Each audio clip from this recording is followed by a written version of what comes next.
pairings are up for the first round. Let's play some Scrabble.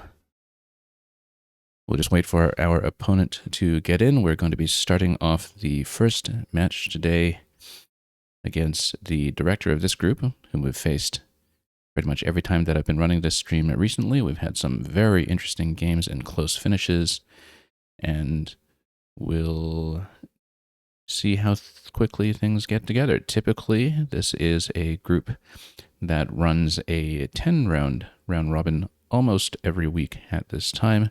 Today, they're just running 8. It might be due to a conflict, due to numbers, some other factor, but regardless, we're going to have a slightly shorter session, and we're going to get going right away, and I'll have the first move here, and probably we're going to try to play something that will be a 5. If I can find a nice way to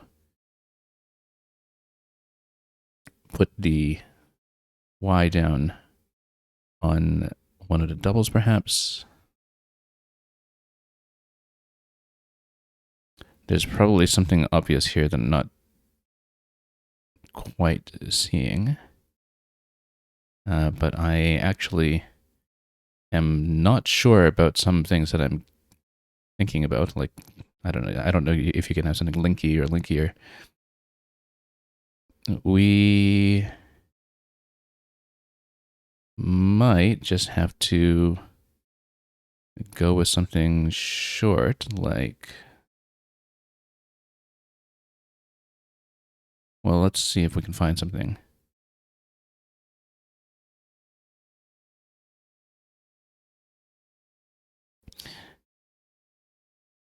I think, you see, it's very tempting to just go like this. I'm actually going to go like this. Interestingly enough, the P is going to go behind that. Now, I don't know if you can have something that's plusher, more plush than something else, or plushier. Plushies, plushier.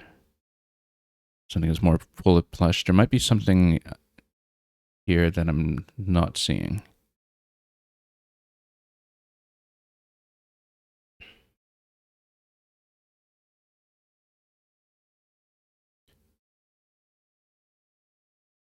You can have something that's a plushie, but then if something is more full of plush, is it plusher or plushier? Hard call to make. I mean, I don't exactly expect that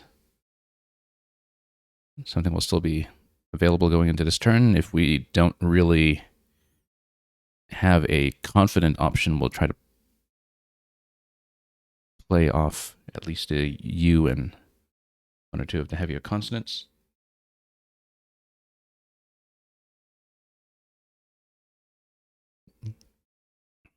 This is what happens when you haven't looked at this range of probability in some time. But anyway, so we have the P potentially going left to Pinky, Affy. I don't know if I will try it. I feel like we definitely have something here. I just don't know it confidently enough to really give it a go. So, tempting to keep the P in order to play it off of Pinky on another turn, but I also think that maybe we might just dump it out and open up a little bit more space. I'm trying to see if maybe there's a better way to do that. Plusher. You see, the thing is, I don't know between the two. I just don't remember. And I'm sure one of them is good, and I just cannot tell which one. So instead, we're going to get a fairly easy rack to work with. This is definitely going to hit something, I think, until... yeah, we've got a couple of different options here. Let me just put up the notepad so I can write some things down. The whole set that's in Scalier. And it would take a couple of 8s as well. For example, Carline's through the N. Anything through the double I, I'll have to think about that for a moment. But let's see what we have, because, yeah, we have a couple of things. We have Clary's, Scalier,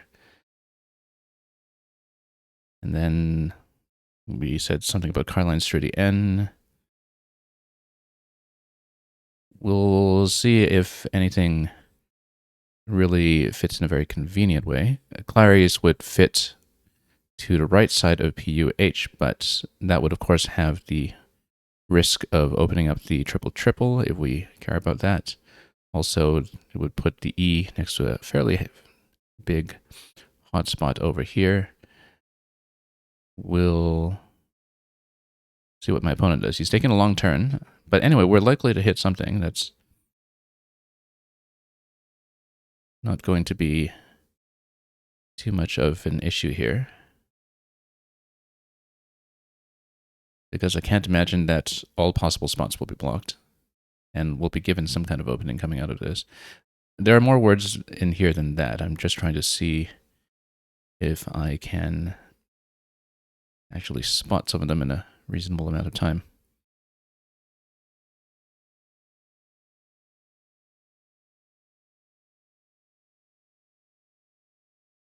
But let's wait and see what happens.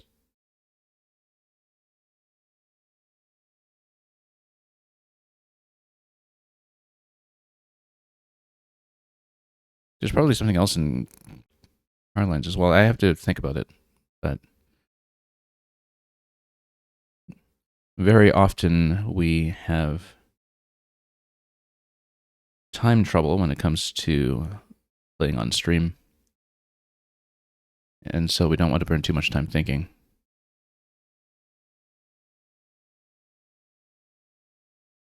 But this is an unusually long turn, I would say. So my opponent is considering some option. But of course, this is, again, also the director of this group, and sometimes there's a little bit of managerial business that has to happen at the same time.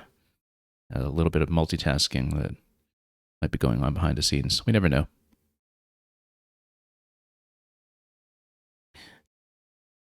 I'm trying to see if we have a better way to go than... I mean, bingos are going to be fairly low scoring in some of the other positions, like here, here, or through the N. Those are some of the lanes that we'll be looking at. I'm trying to see if maybe there's some kind of really spectacular overlap that we can do next to that K, but I'm not necessarily counting on it. So, oh, I actually would have calipers through the P as well. That would be something that also opens up the S on the right side like crazy, but we'll see, because a bunch of the different plays that we're looking at are potentially going to lead to a little bit of triple risk. He's taking a while with this one. Must be staring at something interesting. So we'll wait and see what happens.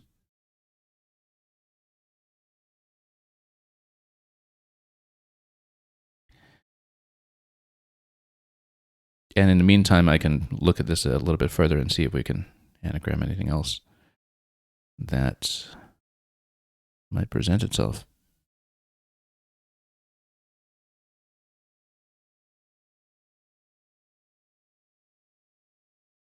But yeah, this is just a fantastic bingo rack that we're sitting on, so we'll almost certainly have some choices.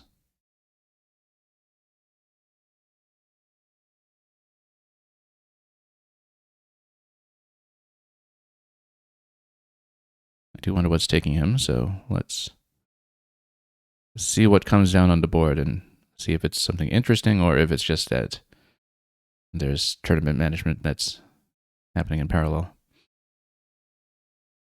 We'll redraw the Clary spot that I had over there, because, again, that might be interesting. if you go for calipers, you would have the problem on the right side with the S dangling out in the triple lane. In third position, I don't know if that's necessarily going to be too much of a triple risk. The C, however, closes off nicely in the top left corner, apart from the H going down below it, and one H is already down, so... Okay, so yeah, with a play like this, he must have been staring at something pretty close. And look at that, the C is, again, going to obstruct any parallels that are not the H. So we're looking at a couple of whoops, that's not it. Car lines over here. I like this best, actually, because the S is not in a lane where it's going to hit very much in terms of score. The C obstructs over here, and we're not going to do much better than that in some of the other positions. So I think we're almost certainly going to take this.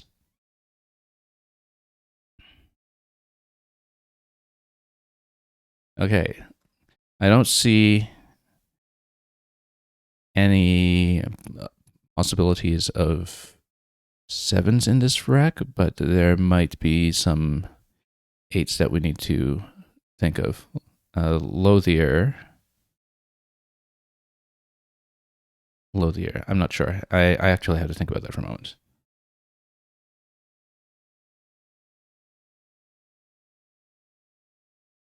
Maybe. I'm not sure.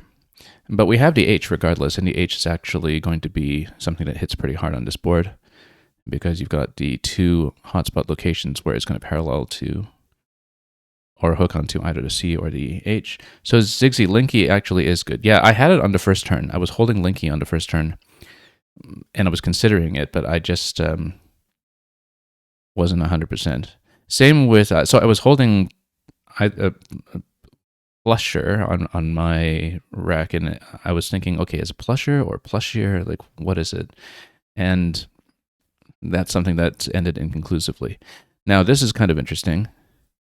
Obviously, we have to consider this O here for a moment.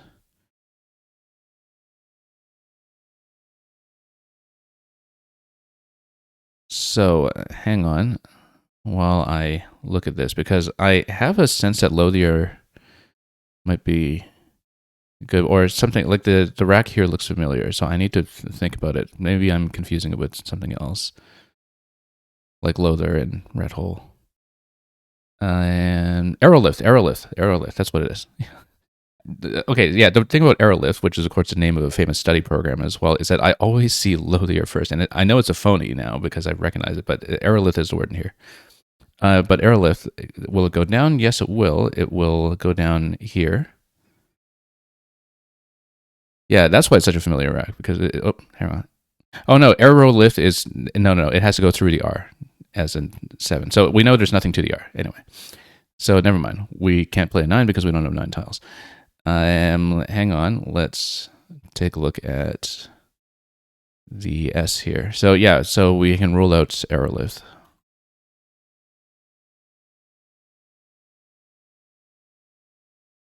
Now let's think about this. If I can't spot something quickly, we will just take this. I don't like keeping 3 vowels like that, but it does obstruct the spot a little bit, and it does score. It's not the best use of the H in the position that we have right now. Oh, we should actually also see if there's anything that goes through the C on top.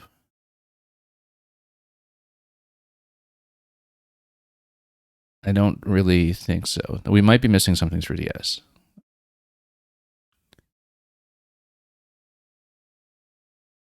And I need to think about that carefully. But let's not burn too much time. Let's actually just go hoot, I think, and take it. And at least because we know both H's are down, we don't need to worry about the C risk on the right side. It actually just closes off. So I think we'll just take it. I might have missed something here. I kind of suspect I did, but we'll have to deal with that later. And the thing is, I'm ahead right now, and I'm ahead by enough that it is in my interest to close.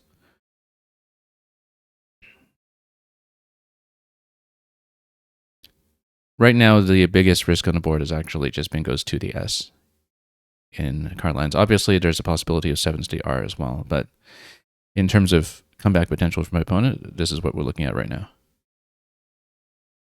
Let's scrub the other ones. So the C spot on the right now is actually shut down unless you have a blank H. A blank as an H start is the only thing that's going to go there. This is the big risk, actually. This is the highest scoring risk that we might have to work with. And the issue right now is that I actually don't have a good way to deal with it. It's a fairly interesting position to work with, actually, because unless we had played something like a 2-tile play here, like maybe OH, just as a parallel on the right side and keeping the T last turn, that might have been better, actually, because like if you had like OH and OO up here, that scores 26. So you'd be sacrificing 7 points, but then you completely shut down the corner. And actually, we should have done that. It would have kept a T, sacrificed 7 points to shut down this spot. That would actually have been superior, now that I look at it. So we might have jumped on this one a little too quickly for our own good, and also wound up with a vowel-heavy leave, which is what it is. Because, yeah, one of the consequences of not being able to close up very well past this point, or this corner, is that actually this lane is basically wide open for whoever wants to take it. So I might have put myself in a position where I actually cannot block it now, and that might not have been very clever.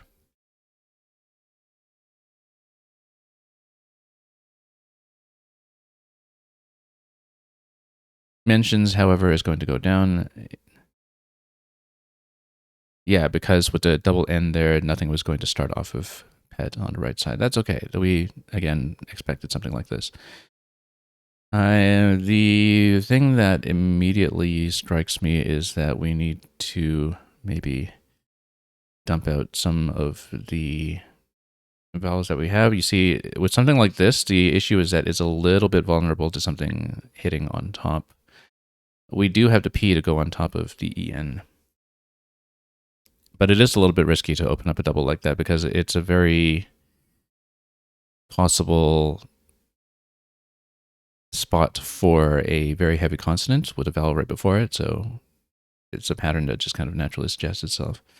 So that, or we can do awa. Actually, no, this was what I was looking at. That still has a lot of the same problems, but maybe it's something that could be viable. The other thing we could do is go down. 23 over here. 25 over here, but very risky. I think we will take this. And yeah, the NA is naturally going to suggest kind of parallel below it, but it's not as bad as a triple spot. Okay, we've got to deal with the Q, you know. And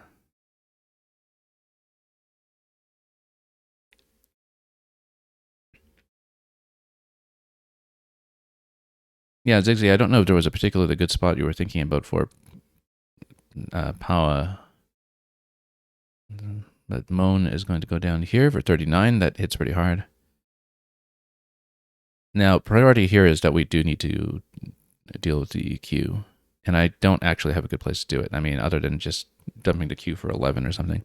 Now, the thing is with the Q, though, is that if you have a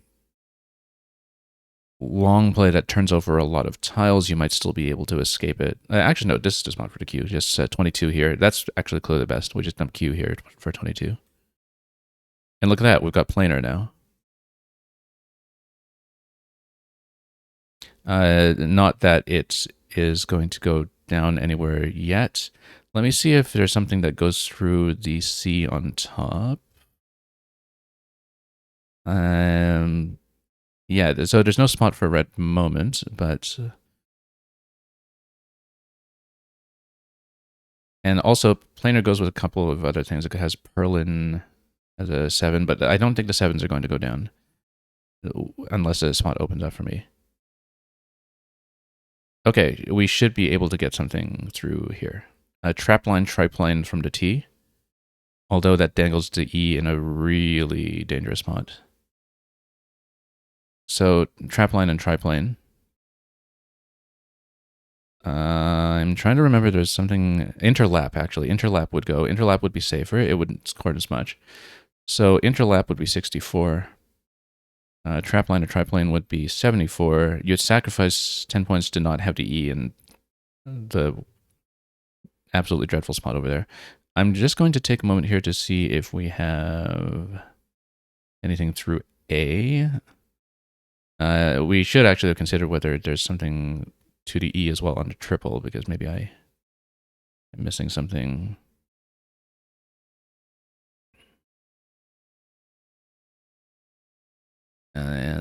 But if it doesn't actually hit the triple down to the E, that would not really be worth it necessarily. I think interlap is probably the best call here, given that we don't want to lose on time. Interlap does have the issue of the S hook on the N, with 3 S's and blank unseen, so like that could be a big counterplay. But the thing is, if it isn't taken immediately, it's something that could be obstructed fairly quickly.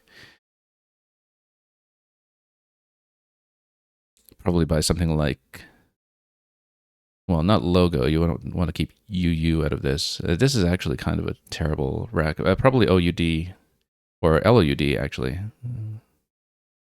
Unless we can do something with that G. Yeah, I don't like this sleeve at all, but we'll see what we can do with it.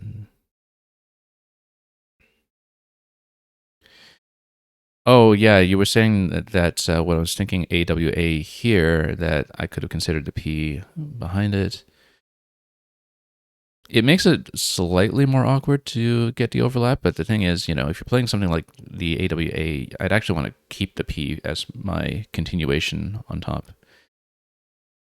Okay, so the interlap risk is going to be shut down here, understandably. I really need to get rid of some of this stuff. Even if it's something like Guru for 5 points or something, we need to prioritize leaving this.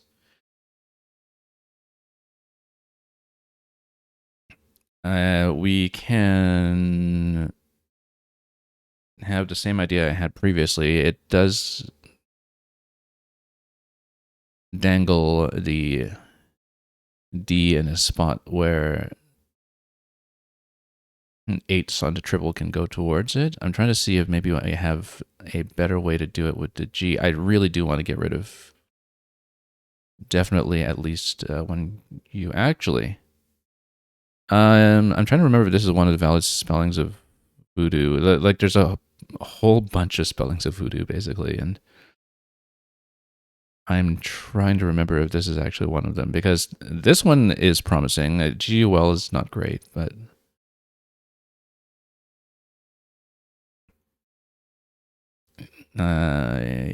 yeah, but because if you undouble both of these, it's a bit valve heavy.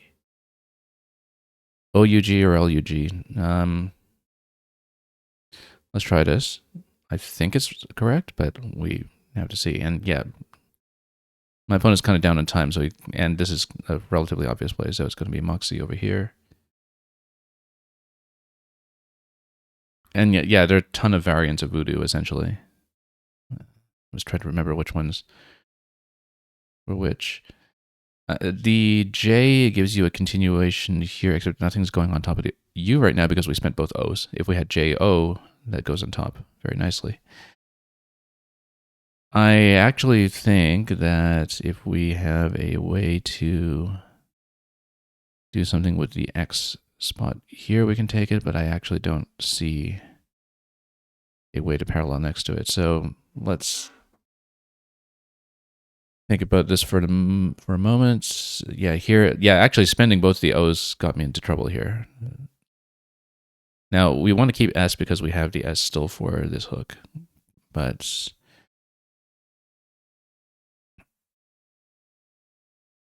I have a bit of an issue here. And the thing is, yeah, 21 tiles in the bag, we're actually running a little bit low on time. Let's see if I can do something interesting here.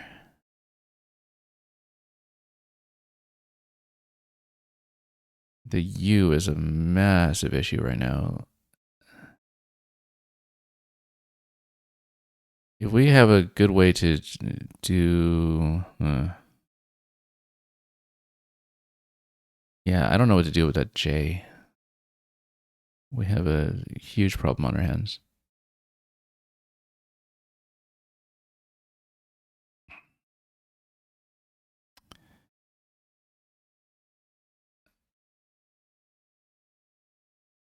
I think...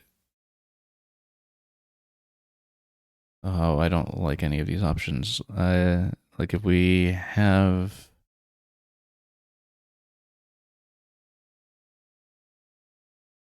yeah, nothing's going to go under the N over here. Yeah, we're burning so much time on this. I don't know what to do.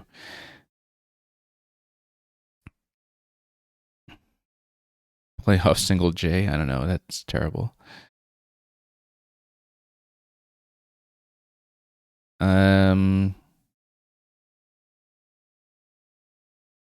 Maybe something here.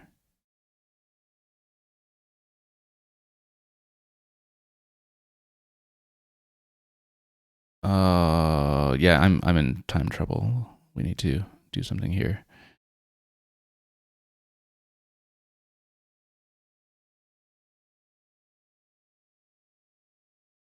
Yeah, I have no clue what to do with this. Let's just play off J. And then...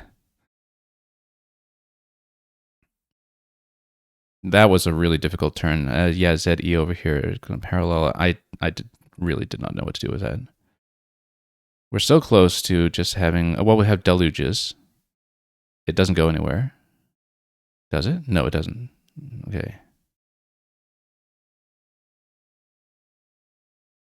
I actually think we'll just try to catch on points a little bit. I need to not have so many time issues. And the thing is, now we do have a potential 7 lane here. It's a bit of a long shot because we don't have the correct vowels for it. We would need an A start, and only an A start, and there's nothing in there with an A. There might be something like 9s going in here, but I have lots of trouble seeing 9s, so I'm not counting on that. There might be something that would play through I and parallel. There might be something through here, to be honest.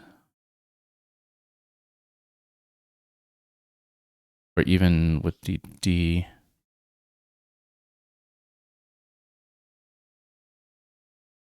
Yeah, so that's going to close off a little bit. I've got a minute. So we need to open a spot, essentially. If I can open something, we might actually be able to do something here, but I have no time.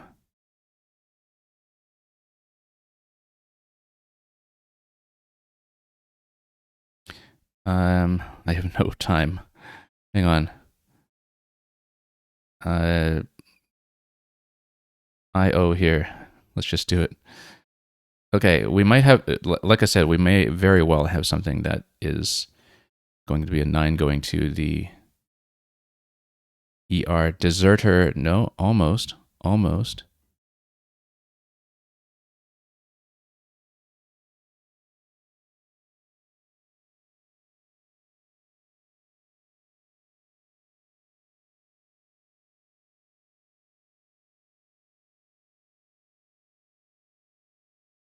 There might be something like an ISE ending here.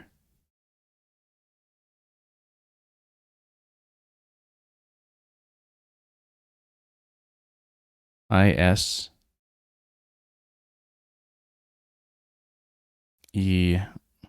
So close to erotized, but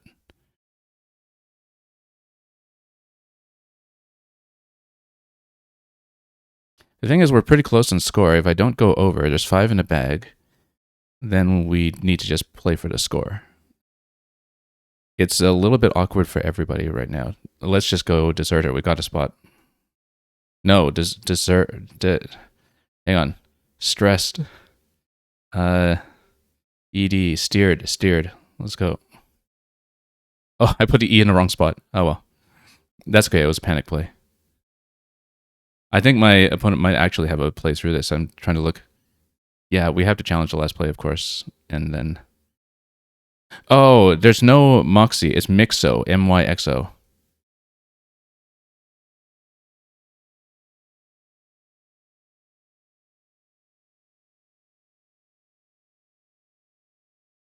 Yeah, so yeah, I did not have time to think about the last play in terms of. I mean, there's no way that you can play this without dangling the E in space somewhere, right? So we just did not have a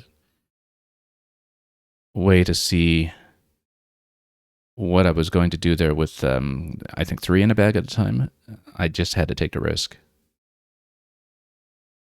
Now, the score was close enough that maybe there was a good way to play out of that by like playing off 2 and withholding the bingo. I don't know, because the thing is, like, we didn't have enough time to analyze this properly, and I didn't even place the E correctly and lost, I think, 6 points off of that. But anyway, that happened, and yeah, every time I play with this opponent, we have really interesting situations like this. Now, I obviously stalled a little bit in mid game and burned too much time because I just didn't know what to do on the J turn, and that was probably not a good move. But we'll see how quickly we get called into the next game. Let me just update the record first. And we'll be heading into round 2 relatively shortly. So yeah, MOXY is not good. It's actually MYXO. And yeah, so Ziggsy, you were saying earlier, I could have actually done Voodoo with VOUDOU, and that would have been superior. That's very true. But again, I did not really see the possibilities there at the time. So yeah, we had some trouble in the middle of the game there. Let's just run through the boards quickly unless I get called into the next game right away. So I was thinking about Hinky. I just didn't really know it for sure. We actually had so many plays that turn that I was looking at, and I just didn't have any confidence in any of them. Oh, I should have seen Nurly. Nurly's an easy one to see. I remembered a bunch of other things with KY, like Kylix. I think KYLIX is good, and I think it's probably related. No, it's not. It has nothing to do with this. A fabulous animal figured in a decoration of Chinese pottery. And yeah, Hinky, Linky, we just missed that stuff. I should have thought about maybe the 7s for that Linkier and so on. So Plusher is good, and Plusher is good. I was thinking one of those is good, and the other one I wasn't sure about. But actually, Plusher and Plusher are both fine, and I should have just done it. Because I spotted them both immediately, I just wasn't confident on either. And I thought it was mixing them up. Yeah, Claire's was the one that I wasn't thinking about.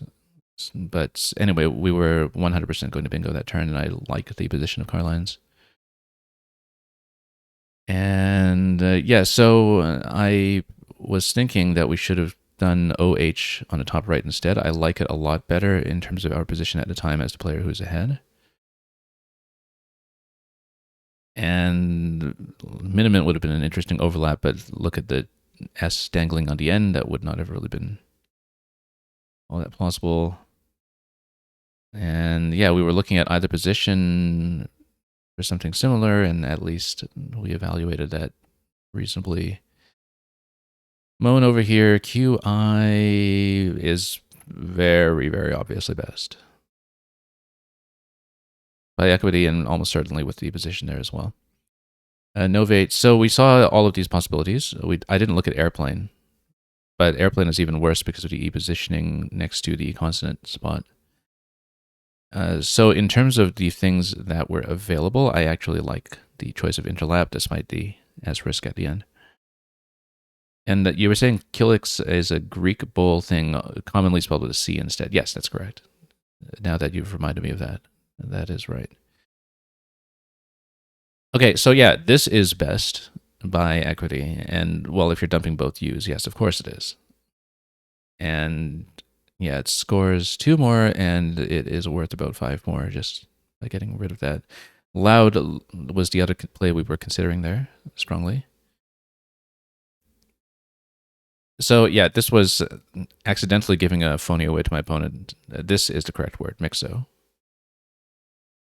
And I know it. I know that to be the case, and I just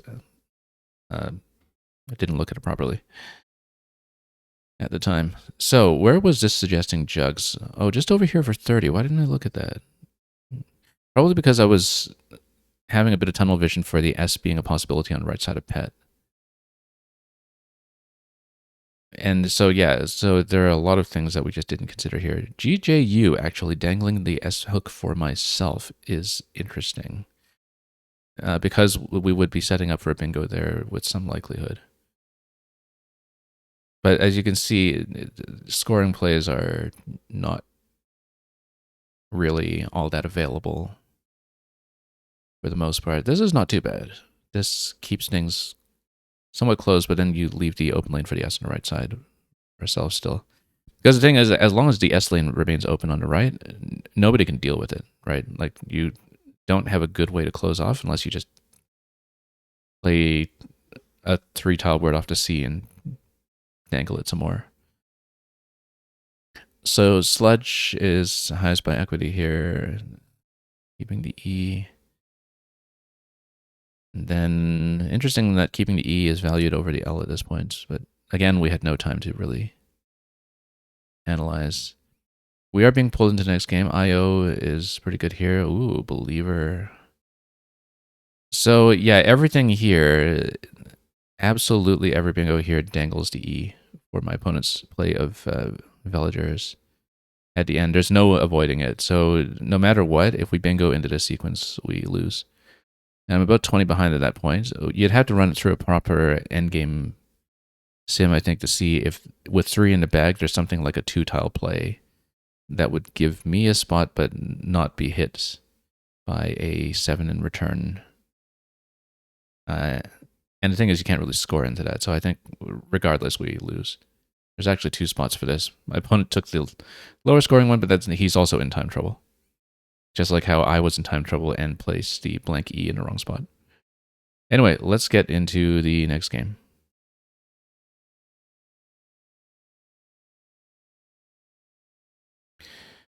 Okay, so I will be second in this game, I think, which is waiting until the game starts. The format on the screen at my current magnification is a bit off. For streaming purposes, I have the UI set to 125%. But it does mean that we have some quirks sometimes, like the players being off screen until we actually get into the game. Now, I will have a blank draw right off the top. I'm short on vowels, though, so probably not going to get something off here. I'm definitely seeing if there's something like a room. It's so close to something like a dark room, if that's one word, I don't know. Yeah, we just need to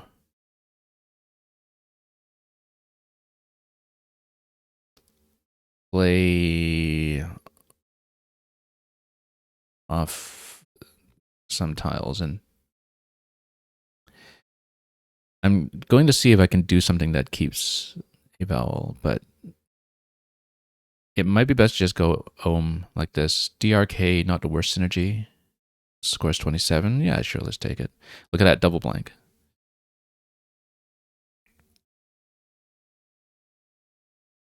And double blank burns time like crazy, but I mean, I see a couple of things that could be possible here. Troked. Whoops. I think that's right. We should think about something with S. I see other things like keratoid. If we have a tile to play through, we have something pork off the P probably. If we can do something here with the S, that'd be great. I actually kind of want to try dark room. Dark room. So let me see the position here. 94 there. And it should be the same here, but let me just 94 there, but with the R in a better spot. Both R's in a better spot. I think we'll do it. Dark room. It's way too plausible. Like, I wouldn't challenge it myself. But did I miss a double under the Z as well? I might have. Yeah, actually, Troked would have just gone under there. And look at that. By not taking it, we lost out on this here. Yeah, no, I saw Troked. I actually did not look at the parallel because I saw Dark Room and I thought, oh, double, let's jump on it. And I just played that too quickly. That would have been 115, huh? Anyway, Fenitar is going to go down here. I don't know that I have a good way to do this. If we had an E, we would have above. Without something like that, I don't think we have a good way to take it. Now, the F is a problem here because I don't know why we don't really have something to go under that either, which is a bit of a problem on this rack.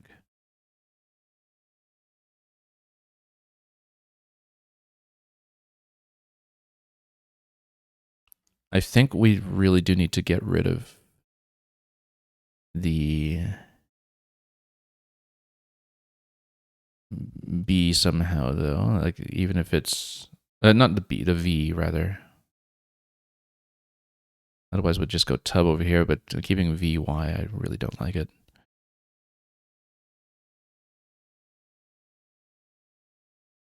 We just go boy somewhere, or I would really like to get rid of that V, but I just don't see a spot that would make sense for it, that to happen. Unless we just sacrifice a ton of points just to do 12 here. No, doesn't make sense. Maybe 24 VUTT. That's awful. We can't do that. But we can do buy off something, like maybe here. VOTT. That's still terrible, but you know, I just actually we can do Cuddy. BOV.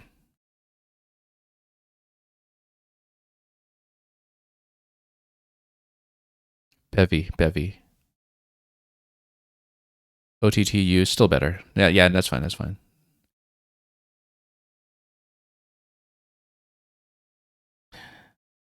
Now, let's see about what we have here. A little bit vowel heavy. Yeah, Fenitar is a pretty common one. It goes with fainter.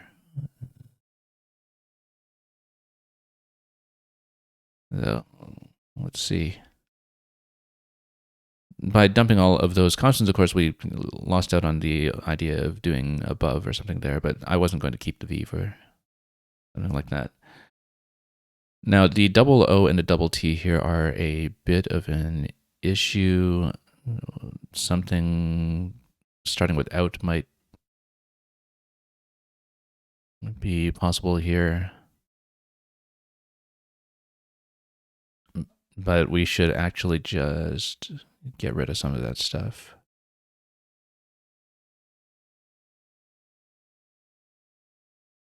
Duo over there, that's screaming vowel heavy.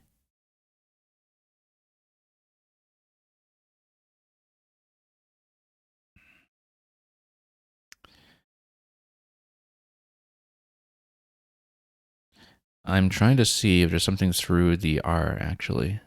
Let's think about this for a moment.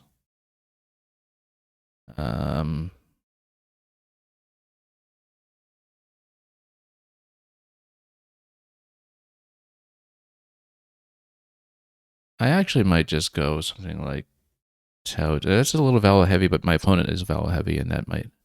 Oh no, that takes the S on top. That would be actually kind of dreadful.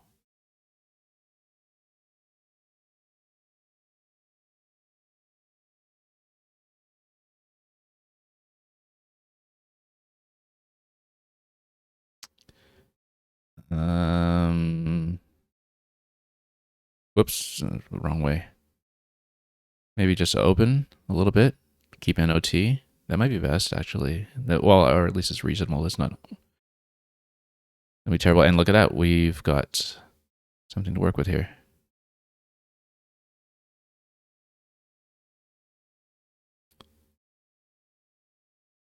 Assuming I can see it. We'll have stuff through the R for sure. We'll have things like janitors. There's something else through janitors as well. Like oh yeah, no, the other one is there is a roseting that doesn't fit. Let's think about the D up top.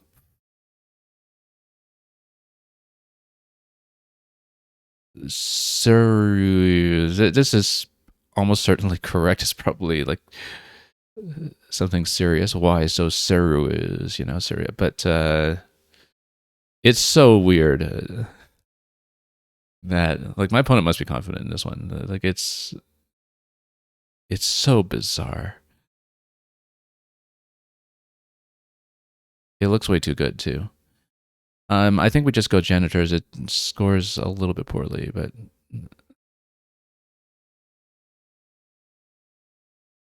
unless I have something that will anagram over to the A, if we can go to the A.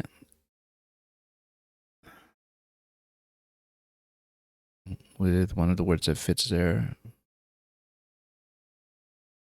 I think we just go janitors and not burn time. And we're just about even right now.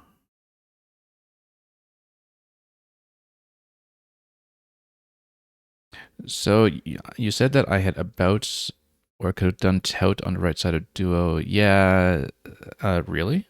How? Oh no, with a DOO, right? Here, yeah.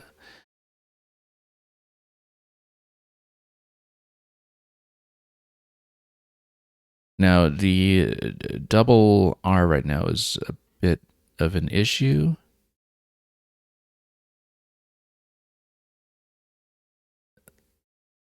I might even just go armor or something on here, 24. Obviously, it would score better if you had something like Amino for 30, but you wouldn't want to keep double R into that.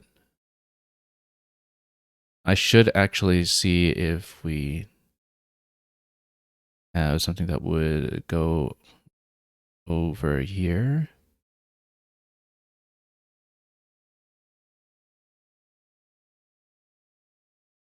But, well, we'll think about that.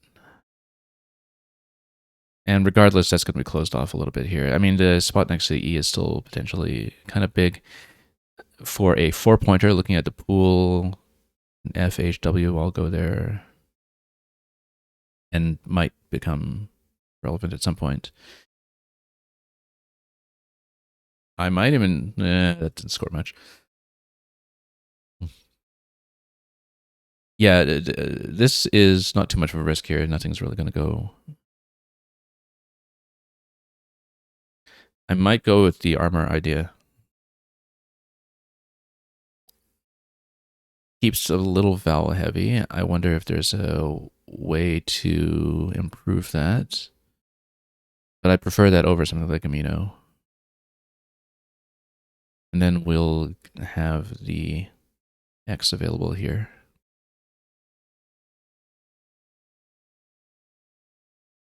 You're suggesting motors.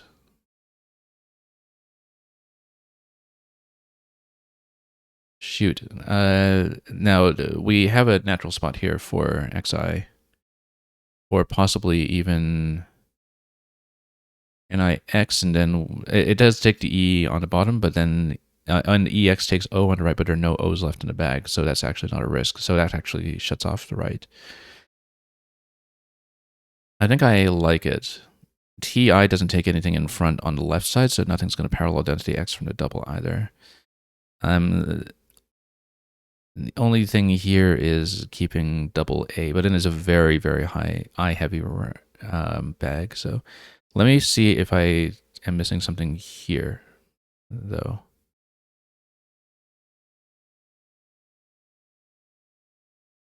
Before I commit.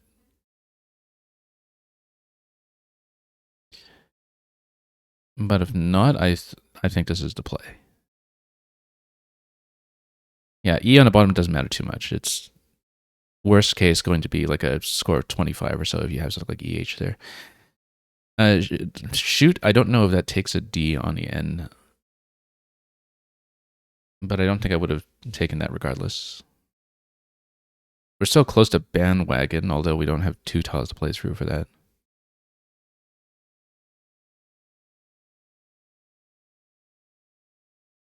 But so close to bandage, for that matter. But yeah, having some of the bigger constants is good at this point, because we can just, for example, go Watt over here, and then that by itself is going to keep us competitive. It's a very vowel heavy bag at this point, as you can see. Lots of duplication issues with the O's and U's all gone. Notice that it is a Q situation with no U, but there are a ton of I's that might go down eventually. But if you look at the board right now, even if you had QI, there aren't actually very many promising spots to play it. You can have QI over here, you can have QI over here, but you could turn this into a... Oh, there's the Q spot here if you just dump single Q. That's almost certainly where the Q will be played. I would be very surprised, unless, of course, we obstruct that first. And yeah, Q is going to go down. Now, notice that QI instead of just Q here for about 7 more points tells me my opponent might be I heavy. That shuts off the top, though, as a lane. But it's not like we're looking at bingo risk right now anyway. So I think we go with the original plan and go Watt over here. I'm just seeing... Yeah, B is going to be a nice tile next to Y on the left side, so we'll keep that in place. We have bandage now. Bandager? We need to think about this, because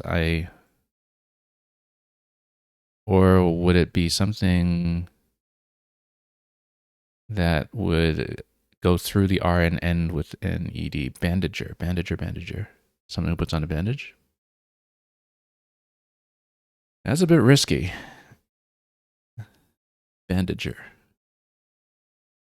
But if I don't feel like I need it to win, well, and anyway, that's no longer possible regardless.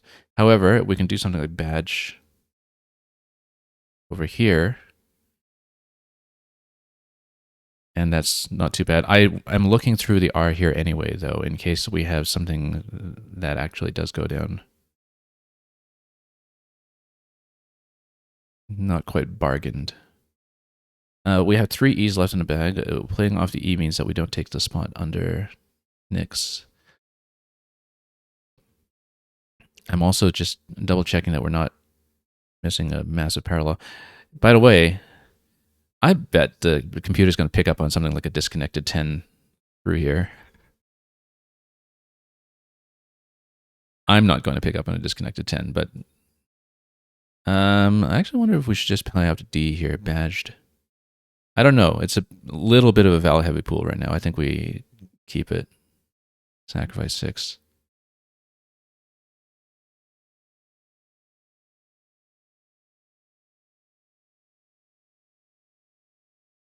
I don't know. That was a good choice.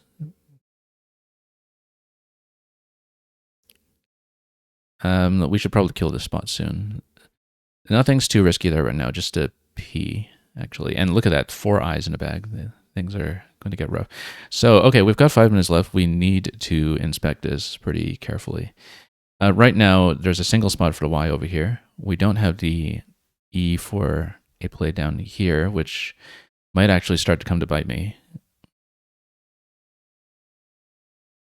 because that'll be worth about 20 something. I'm trying to see if we can do something that goes into Jolt. B-A something L. B-A-A-L. Well, 7 vowels, 6 consonants. Do we actually want to risk that? Because B-E-A-L is 25. Whoops, something like B-A-D is 19.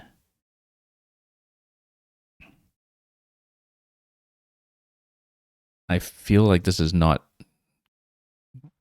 going to be that good, but we're likely with 3. I mean, if we draw 3 consonants out of this, my opponent's in serious vowel trouble, right? So maybe we can get away with this and just play for score. Notice that there's this spot down here that is going to be vulnerable to Y. Basically, like drawing at consonants is not a bad thing right now because we've got like this spot. Whoops. This spot. And the bottom to potentially deal with. Anything going on here? Yeah, Y would go there. Y is actually a surprisingly valuable tile on this board right now. But here we kill this. And we've got triple N. And we don't have any of the actual high scoring consonants. But that was a little bit risky, but that's okay. We'll leave 3 in the bag. Notice that my opponent actually is potentially looking at a bingo-friendly 7 situation here. If you have exactly the right kind of draw, like, you know. But it's not going to go anywhere.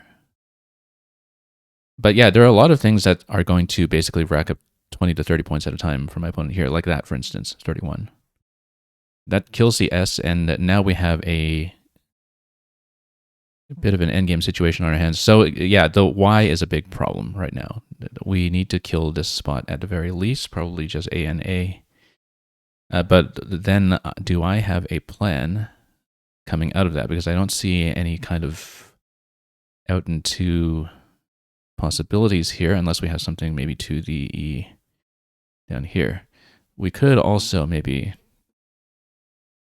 do something here.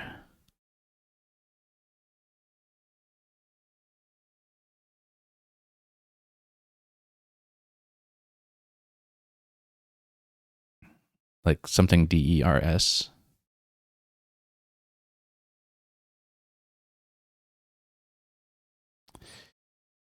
Because does my opponent have something that would just go with the P or the Y in that spot here? I don't know. Puny here is a bit of a risk. 8, 9, 10, 11, 12, 13. That would leave my opponent with EIIIL, so we might be able to outpace. But that would be scoring 26. So Y by itself here scores 20 something. Now, the thing is, I have a potential ING on the G. Let's see if we can do something with it. Like if we go daring, D-A-R-I-N-G, then we need to do 2 N's somewhere. If we have an out and 2, maybe we can actually do this, but we probably don't want to do daring there first because it opens up tons of crap like the AY spot and such.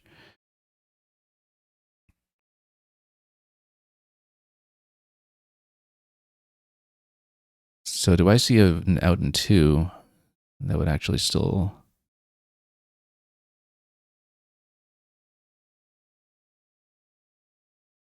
get us over the line here? I think given the time we have to do 3 plays probably, I don't know.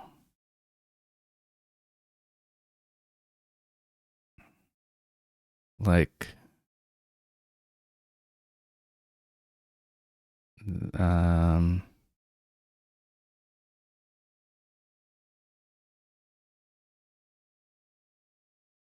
Yeah, I really can't stare at this for too long. Let's get rid of this. The triple N is just too difficult to play around. Like that, we probably do have outs in two if we are playing off a lot of tiles at once. But the thing is, I couldn't spot something that wouldn't give back massive counterplay. That would play off something like 5 tiles. Lip over there, and the Y is still up top. Hang on, let's just take it. Oh, that was a bad idea. We should have looked for it out in two. But I just wanted to kill the DEYS spot while we saw it. I might go over by 10 here, which is not good. Hang on, let's just play off.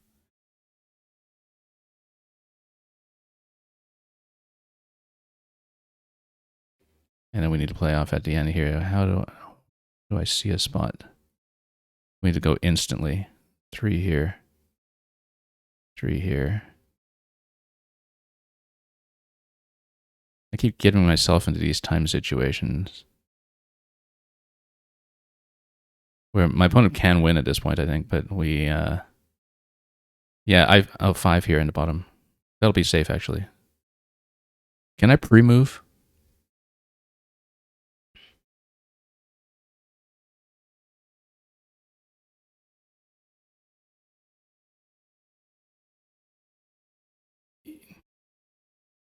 Yeah, I slightly blew this one, I think.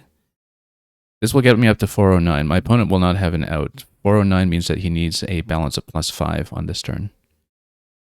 I think he might be able to get it, but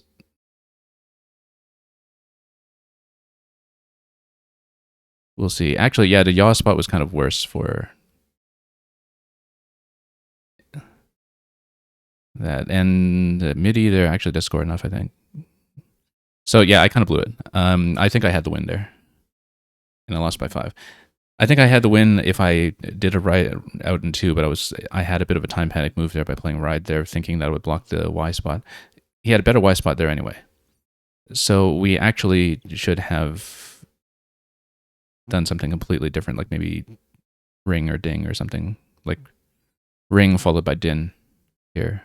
I didn't think about that properly. So yeah, I absolutely blew the win on that one. And it was very much a time trouble situation. And yes, Dr. Cliche, it is exactly the same kind of feeling as trying to go up a pipe. I was trying to see if I had something here that would connect to the S, something IDERS, and I just could not see it. Or maybe something with the double D there as well. I don't think you can have riddens, like ridden, but something else that might have gone through. But anyway, that's an unfortunate 5-point loss in a very, very winnable situation that should have been under control.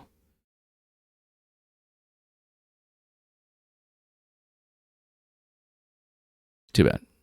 Anyway, before we call into the next game, let's take a look and see what kind of nonsense the computer might have picked up. So yeah, Ohm is best by equity here. So it goes here. So yeah, croaked and troked. We saw troked. I didn't take the parallel. Should have seen it. Kilorad scores slightly less than that. Workday, that's interesting. Backdoor, dark room. Yeah. So unfortunately dropped a little over 20 points in that one. And did leave my position here open for Fenitar, although Fenitar would have gone down here either way, and so it would not have been blockable anyhow, even though that dangles the S spot. Although, yeah, let's see here. I did Bevy over here. This was a hard turn. I didn't see tryout. Keeping VB, but scoring enough to make up for that. I had a very strong bias against keeping the V, essentially, and this has a couple of things here. Douceurs was missed, a hard one to see. And yeah, we are getting pulled into the next game, so I have to pull through this one quickly. This one It is from Spencer. It's survey. It's not something being serious, but janitors was my only bingo. We saw a lot of things here. Yeah, this prefers badge slightly. We did end up consonant heavy in the end, even though I was expecting to drown in vowel. Danders was what I was looking for. Danders was the one we needed. And so, yeah, really kind of blew it here. Danders keeping in, which would have gone with 9 over here, for instance, and other spots.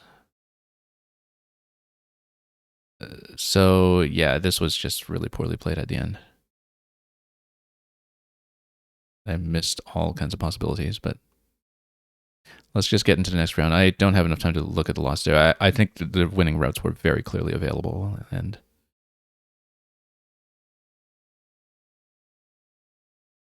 that's why you have to prioritize going out as quickly as possible. And the panic play of Ride actually caused a big situation there, because if I had been able to get out on the next play instead of taking 2 more plays, then I think I easily win that one. Even if we had left that Y spot open, that was going to score less than the other Y spot anyhow.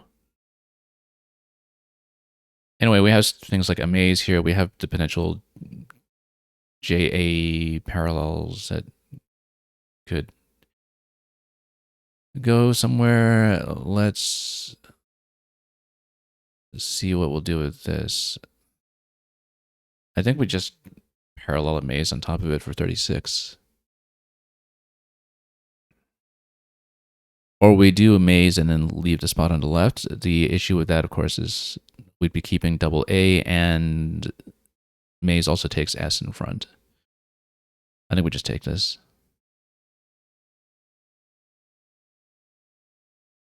We have Javel going here, Javel.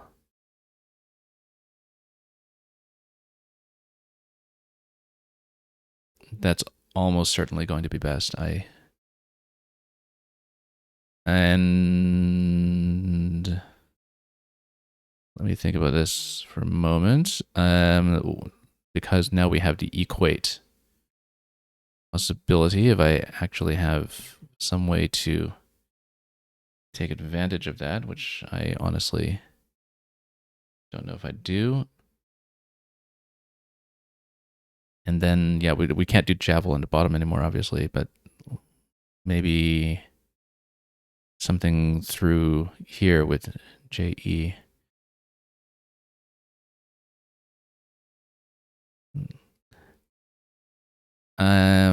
Yeah, what can we do if we have E in... I don't think we'll hit the J on the top spot, but is there something else we can do with E next to equate? That is something I have to think about. Why did they play there and not under the A? Yeah, good question. Maybe it's supposed to be an equate setup.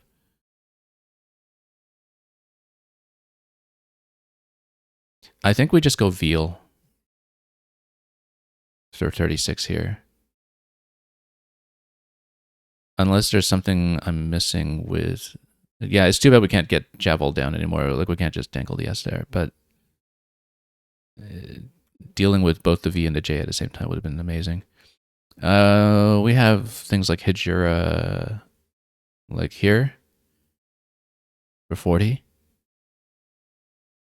I'm trying to see if we have something better that would start with J, E, something, but... Or JI something. Maybe there's a JI start there that would make sense. But I kind of like this high turnover here with the Hijira. Unless we have a short play with a J, that would leave us with a very bingo-friendly leave.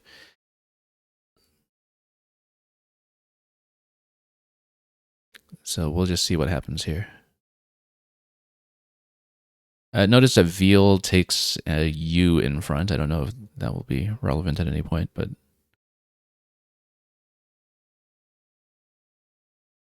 has to be noted.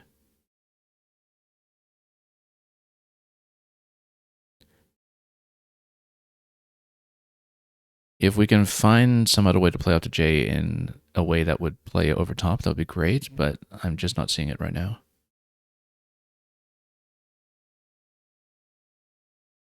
Because R would have to be the third tile. Unless, oh no, we don't have Jihad. We're very close to something like Jihad, but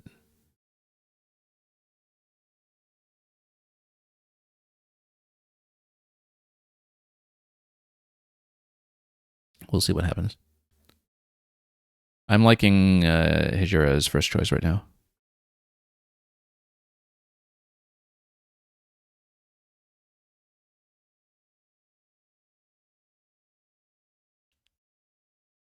But there might be something better. Yeah, I think we take it. You just spend too long thinking about it, take the 40. It does break a rack that's close to a bingo, but for that kind of score with the J, I think we just take it.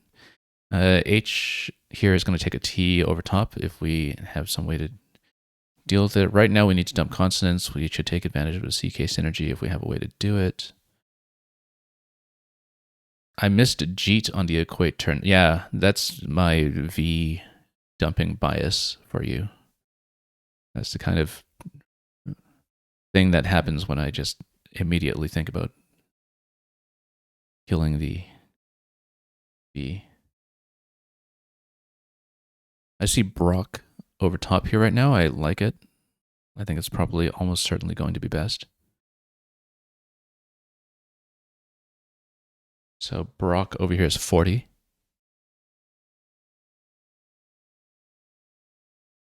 It's actually hard to see how I would do much better. Unless we just wind up working this. Okay, I guess... No, we don't have anything that's going to go through the X here. We might be able to do something on top over the A. I'm trying to remember. Brack would be good because that looks best if it is good.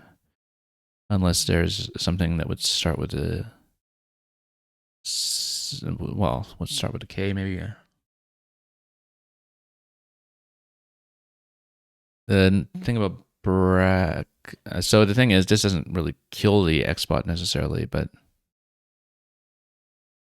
you'd have to go CI something or CU something there, and that might not be too bad.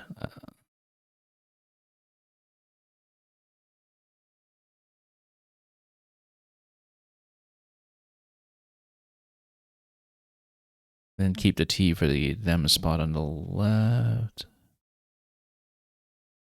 I think we have to take it. I think it's good. Like if you have brackish water or something.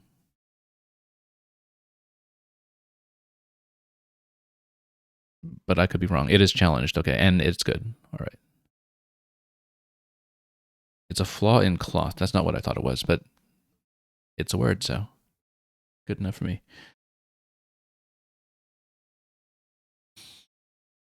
Now, I feel like we have something here that might go with a 7. It would be a torned through E, but we don't have something through E. But we should keep that in mind in case it becomes available.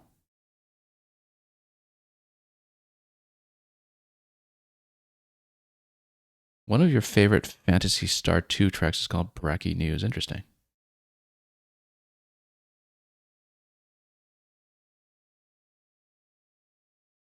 Yeah, I've never played any Phantasy Star, despite having known of it by reputation for some time.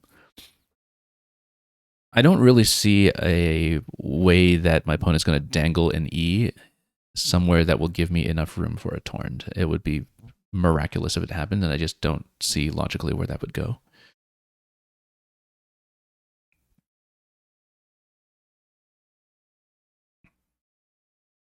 So we'll just wait and see what happens here.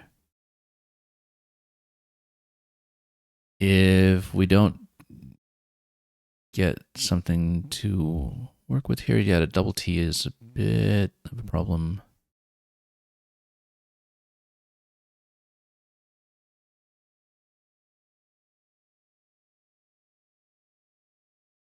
then what we could do is maybe do something like just trod down here for 24. I actually kind of like that.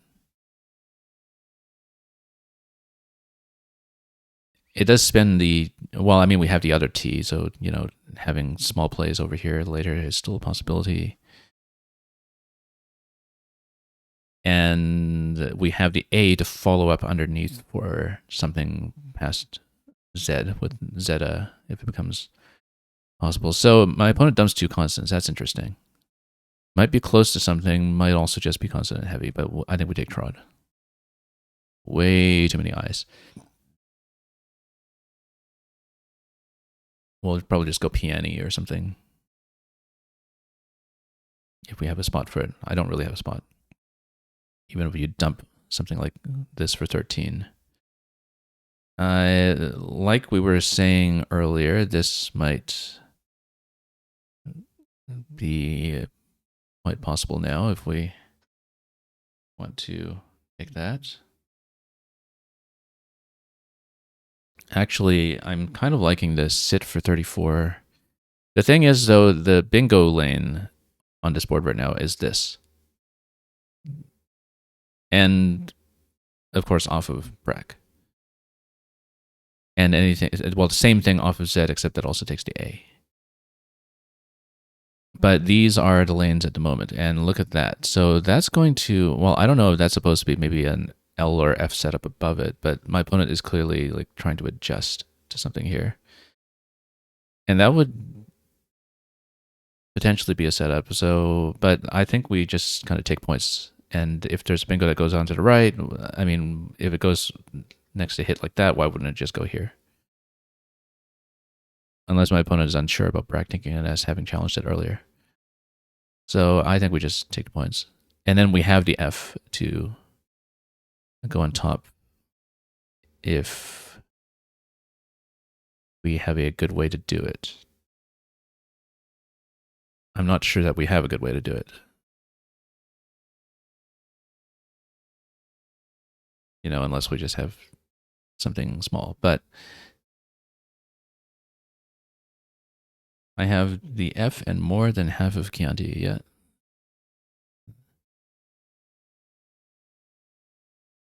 Very true. Actually, we've created a problem now where, like, basically now this is safe for anybody who's holding on to an S. But there's so many spots with an S start that are possible here. Ooh, big time. Big time, big time, big time. Way too plausible. Big time in Tava. I actually don't know about Tava. I think I should challenge it just in case, because I'm unsure about both to some extent. It's good. Okay. That's all right. But I had just enough doubt. I was pretty sure about big time, but I had just enough doubt about Tava that you might as well try to catch 1 out of 2 there. Okay, then we need to do something else here. So yeah, that was totally a blank setup in that spot. I think we actually probably just go fib over here. The Y is going to be a bit of a drag for a while, but the Y, however, does potentially go here. I goes there too. And, we're still in a situation where we can actually still stay on pace somewhat, so. Praying, not that we have a good spot for it. Spraying, we have it off in S somewhere.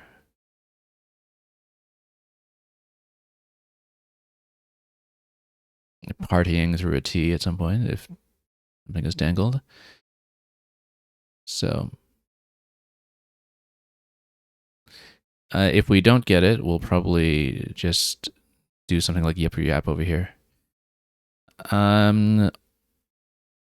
Despite how tempting it is often to keep ing for things that end in ing, I actually think it's better to keep A here. Although, look at the pool. There's so many duplicate vowels coming. There's 1 A left, 1 I left, and way too many E's and O's. Like, there's going to be a bit of an issue here.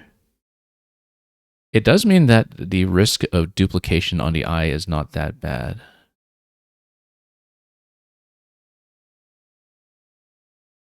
And of course, we shouldn't forget about this spot here.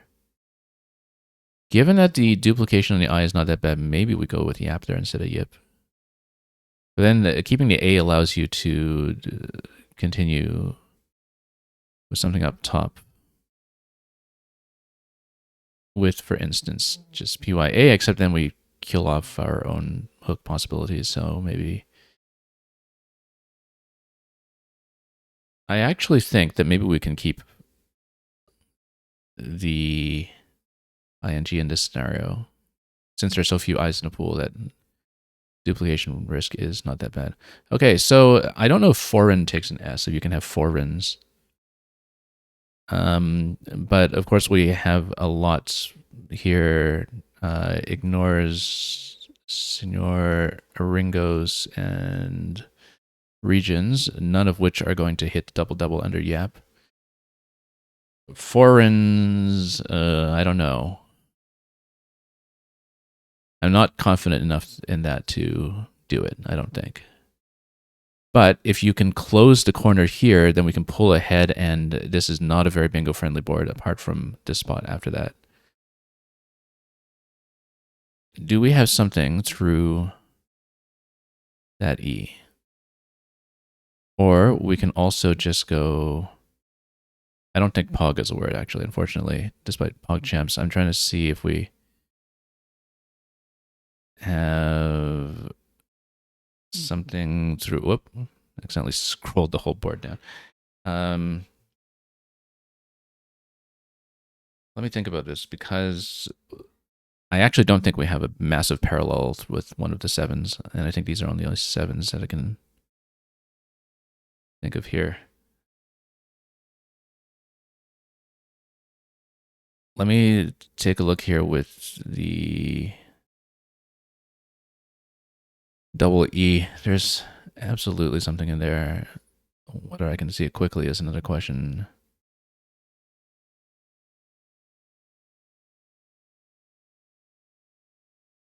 Because otherwise Loge puts us in a situation where my bingos are actually not particularly good.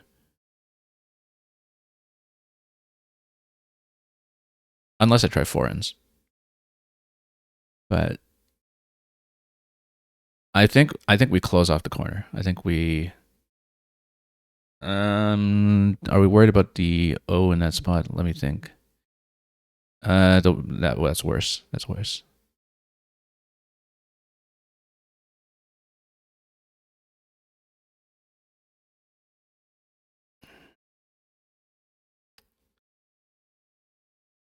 I think we go with this. The O is just vulnerable to W, Y, and F for about a 30-point play.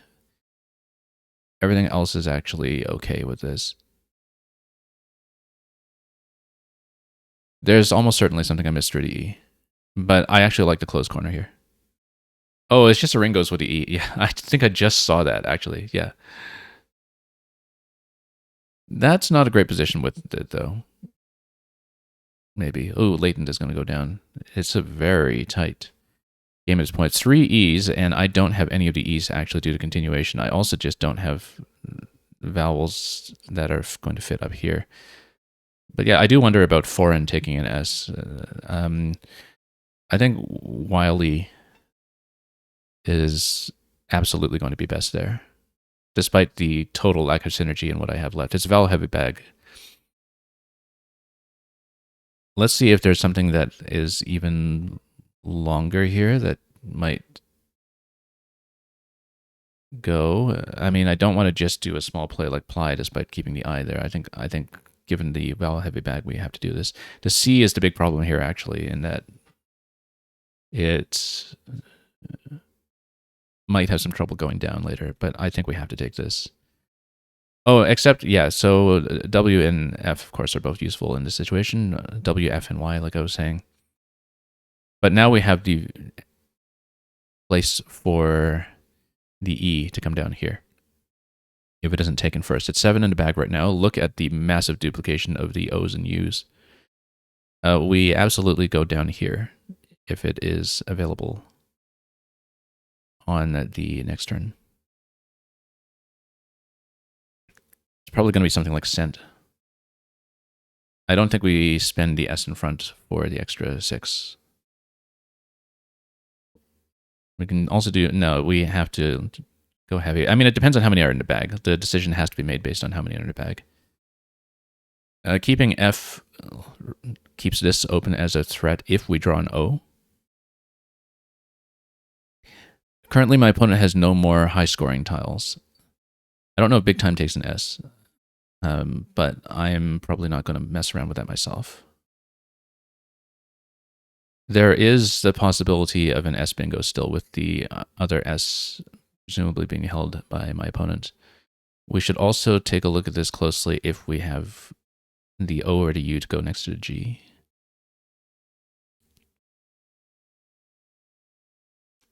Interesting.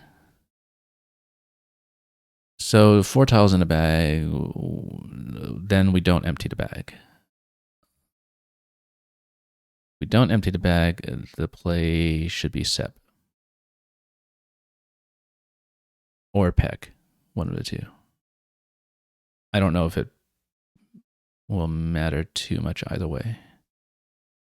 Apart from if you have the P, is there something that goes on top? I'm not sure. But we absolutely have to take the spot. And then we draw, hopefully, an O to have an OF spot. Let's just take it. We don't draw that, but that's okay. Now, it is quite possible that my opponent will have something.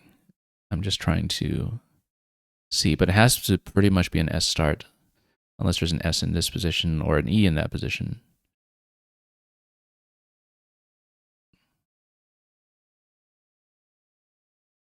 But we have a slightly weird situation right now for both players.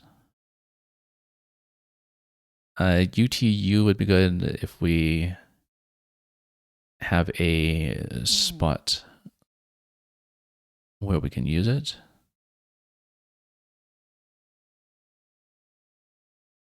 You're saying earlier that it was a spot for Wifty? I didn't see it. Unless you're thinking Wifty like this.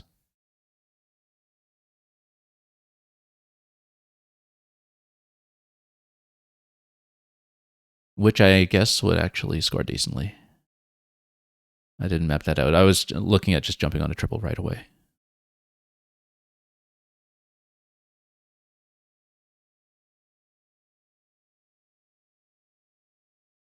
So the U is a big problem right now, but we have enough flexibility that I think we can do it now in 2 sequence regardless. It's just a matter of whether we can do it in a way that scores. I'm looking at this to see if we still have any parallel possibilities as well. Like with an F start there.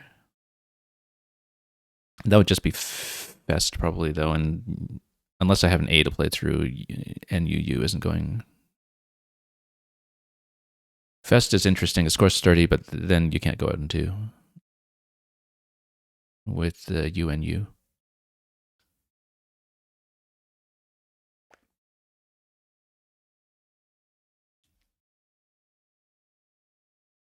So let's just sit on this and wait. Yeah, the U's have to go somehow.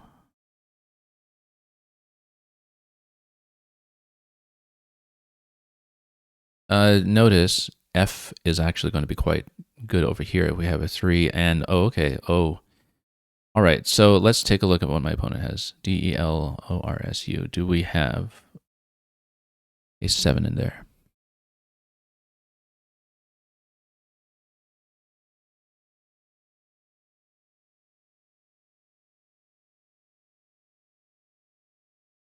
I mean, the thing that we could do as well is just go funds over here and just kill the lane completely. So then we just don't need to worry about it. But let's try to find a proper out in 2 if we can. Funds over here is not that vulnerable to anything, I think. Oh, we need to make sure. Yeah, the OI actually killed off this spot in case there was anything, but I don't see that it would be. Would be clearly close to the things like, flounder and fluoride and all that stuff, though, but or flutters. Yeah, imagine if my opponent had actually kept flutters, right, and kept that spot open. We have perfect information at this point. I don't see something from my opponent, but I might be missing something that's like a Collins only bit of weirdness.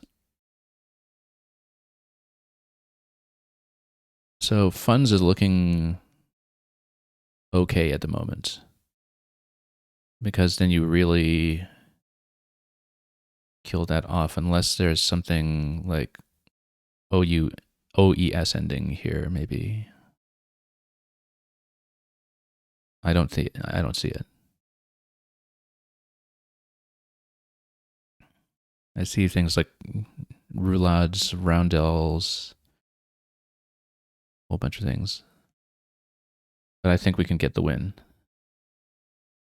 I'm just making sure. So we have a couple of spots for UTE as the ending. We have here. We have here. We have, well, here. We have our choice, essentially. I think we just need to take the win.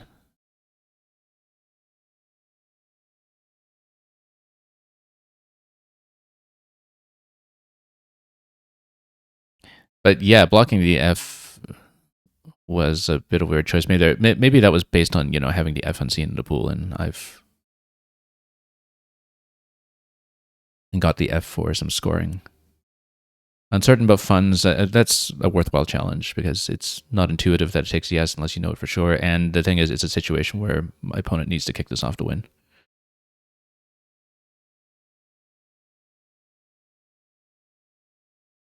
So we should be able to get it. Let's check some scores. 9 over here, 10 over here, 12 up top. And yeah, 10 over here. So the 12 spot up top is first choice.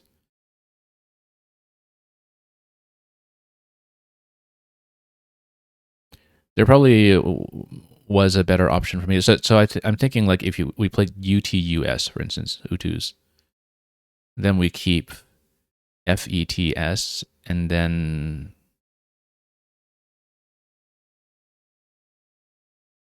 maybe that has higher scoring at the end. Like I feel like UTUS probably was the way to do it. This score is 15 now. I think we just take it. Unless there's anything else I'm not seeing here. Yeah, we'll just take it. And that should be a win. Okay, all words are valid. A lot of challenges in both directions in this game, but that's understandable given some of the situations we were in. So we are finally on the scoreboard after round 3. And also, I had it reading as analysis the whole game, didn't I? It was supposed to be set to like I'm playing the game, but I forgot to change it over. That's okay, as long as you can see my notepad the whole time. I didn't even look at that. Yeah, this is what happens when you're producing a stream at the same time that you're zipping between games. But anyway, I will not be able to look at this game because the next one's already calling me. But if we remember round 3 during the break, then if there is a break, then we'll go back to it. Yeah, can you see the OI turn? We'll go back to it later. I have to play. I see curvy right off the start.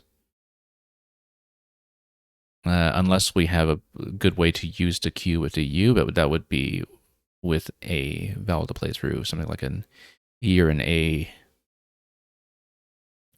Then we would play off the Q. QUY will probably go through something.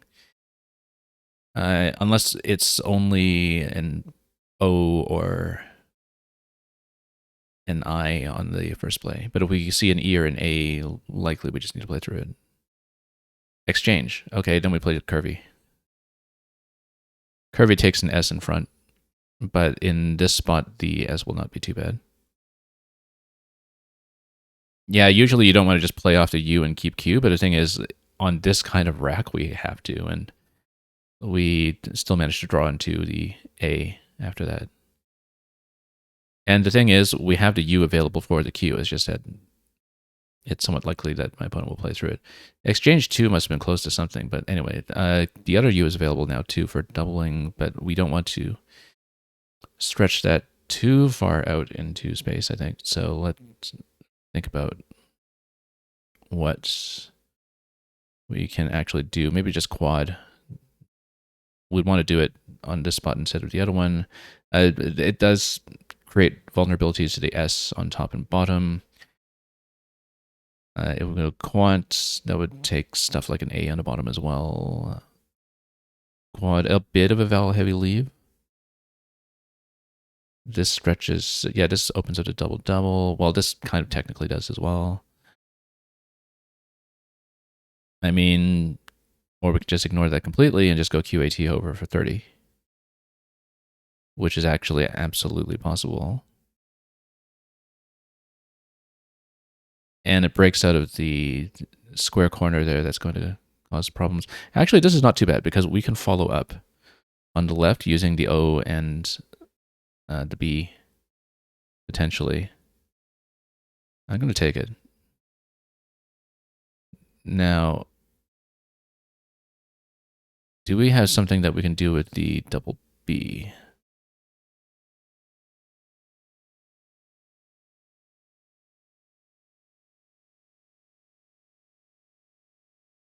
Well, I mean, the first choice is probably just to have a Bob over here. Vizier over here. I don't think that's going to affect any decisions over here unless we can find something through I.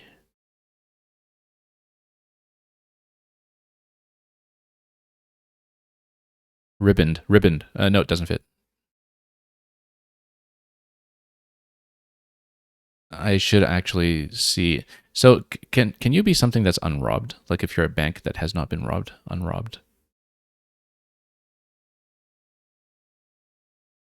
If you have not been robbed, unrobbed. I have to think about this one for a moment. Unrobbed.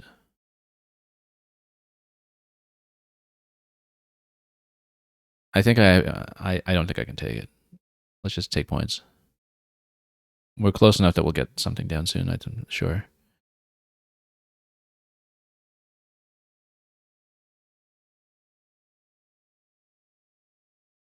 But yeah, so ribbon would have gone through I had we found enough room to do it, but we didn't.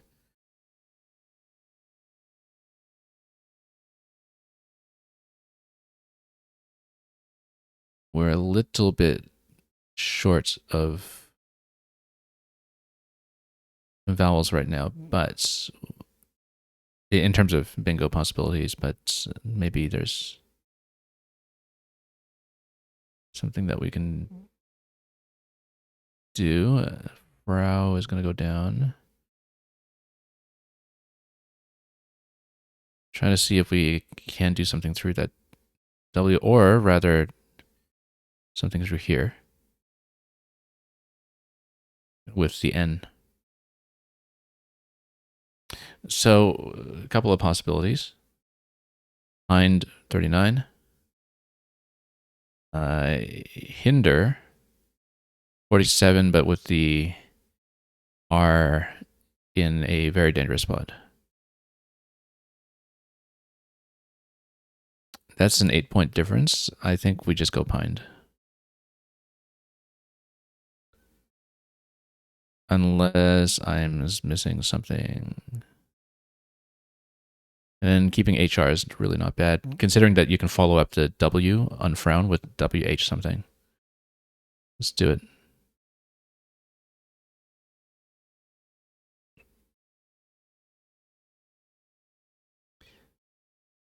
Oh, also, yeah, the thing about spending the I, though, is that I should have considered that you are still able to potentially follow the Q on the right there, on the top right, but I don't think it's worth it right now. We should think about whether we can have something that's a continuation next to P. That's going to be a risk regardless of whether we put the H or the P there. Hadron. Oh. Hey, look at that for the Mario players in a room. We got a pit of Panga.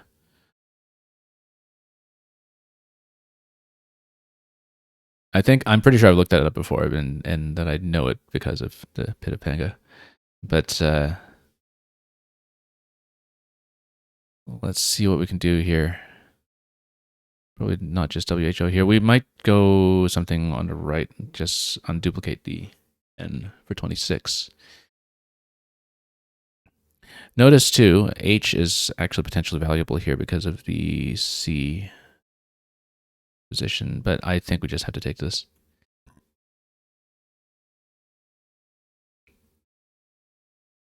Rhodesman through an O, but the O is not in a good position for me there. There's one Y remaining in the bool that might extend us to Foxy.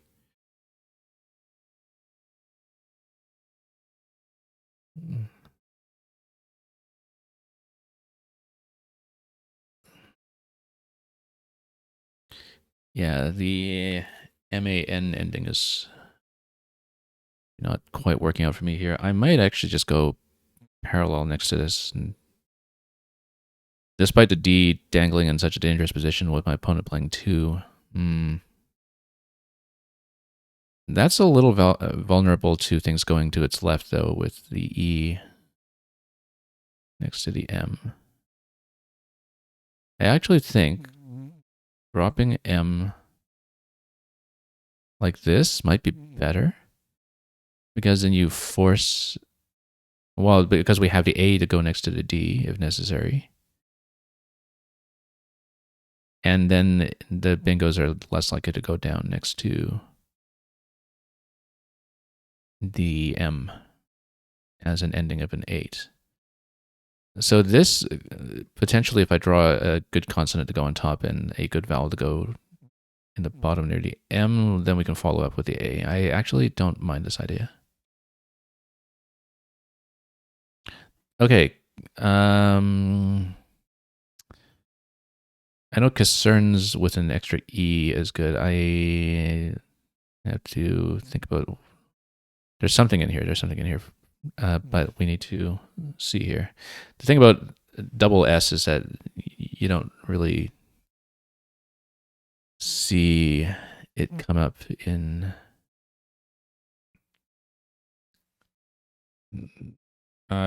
so we can go care over here, or we can go scare on top to undouble the S. I like that better, actually, in spite of the fact that we burned the hook on top. 56. That's really not bad. But let's look at the bingo possibilities first, because we have the K on top. Notice the K would take an I over it, so it might potentially be an I setup in that position. I'm just making sure we don't have something like scanners or...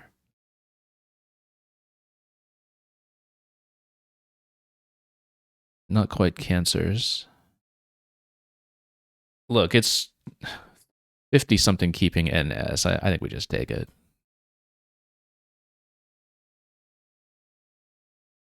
Maybe I missed something, but...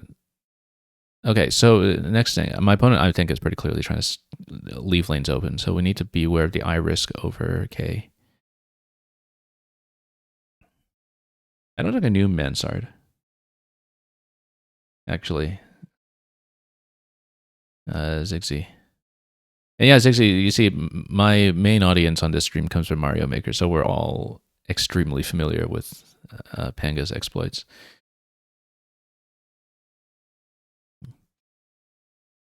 I've had some of my own levels played on Panga's stream before in the past. That was a couple years ago, though.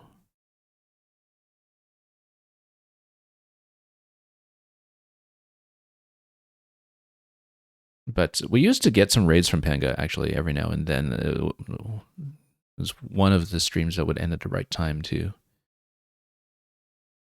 drop 300 people on me out of the blue. Okay, the issue here right now is that we have this doubling of the A and N and dietetic. It looks way too good. Dietetic.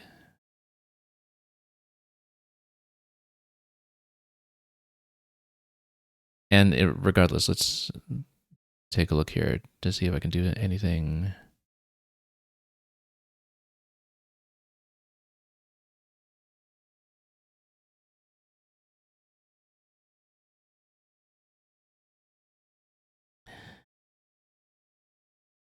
Yeah, the doubling and all that stuff is a little bit annoying. Let's just see if I can play off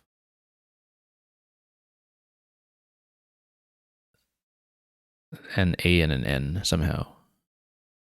In a way that makes sense.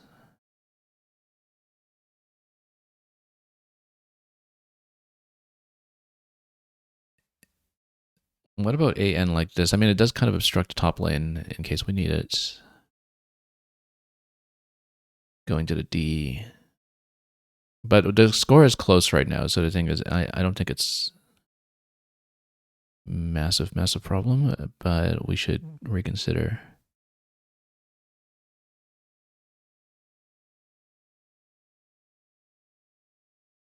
Because we got lanes.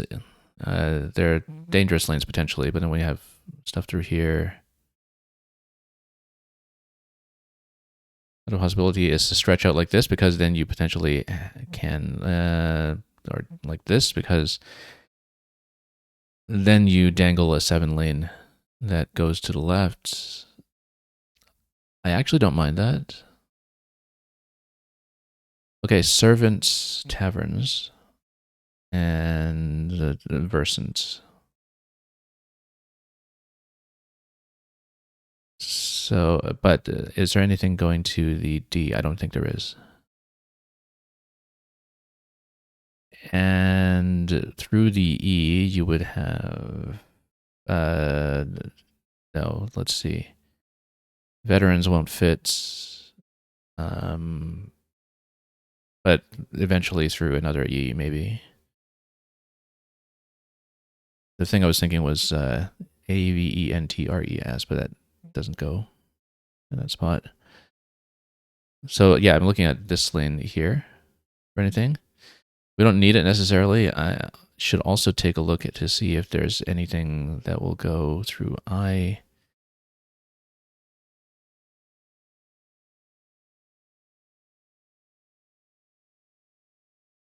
Like,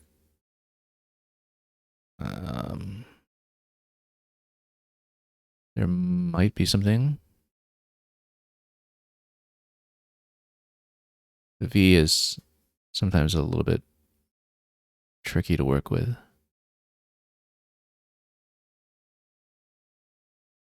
But regardless, we'll have spots. It's just that some spots are more dangerous than others. Like this one here is going to be a bit of an issue. And the JOR is going to kind of obstruct a little bit up top.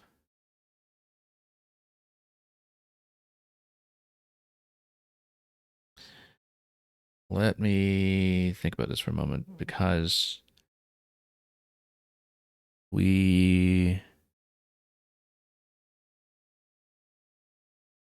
might just have to go. So to think about it, Versant, I don't know if Versant takes an S. It's very tempting to just go like that because Servants obviously has a bit of a problem with dangle the S in if you dangle the S in a triple lane like that.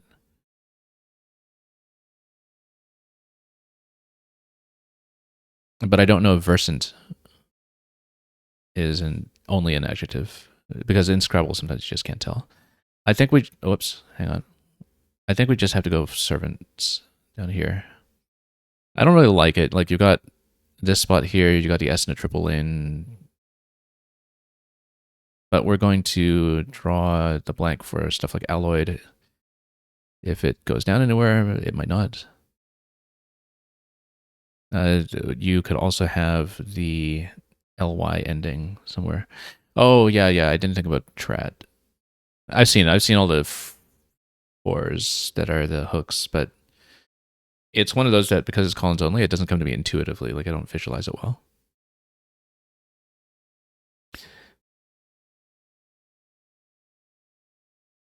Dietetics. Oh yeah, actually, no. That in some ways, dietetics actually sounds even better than dietetic when it comes to plausibility for me. But anyway,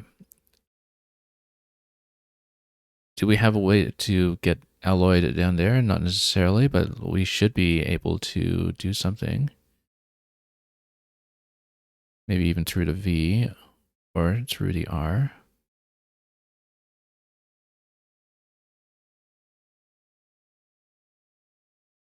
Avowedly, except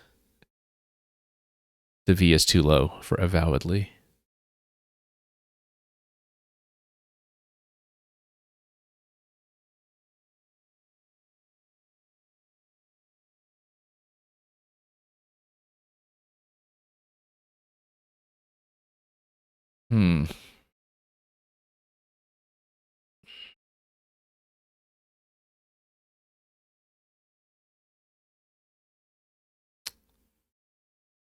I feel like I definitely have something, but we don't have much time to look at it.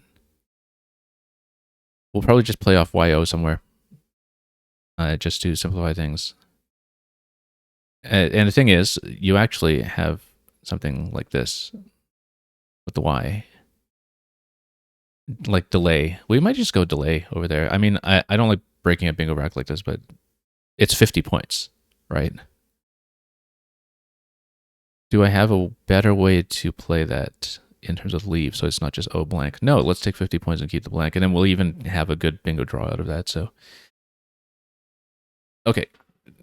Surely we can do something through the V at this point with like an IVE ending. Did I have Lady Love? Wow. That would have been amazing. Okay, IWI here is actually going to give me some kind of big parallel. I'm sure I can find it.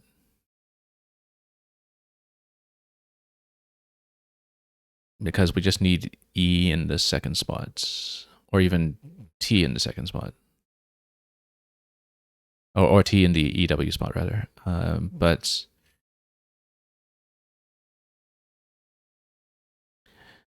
let's just... This should be easy to see. Is it like... But I don't have much time. How am I not seeing this? This is like such a common rag.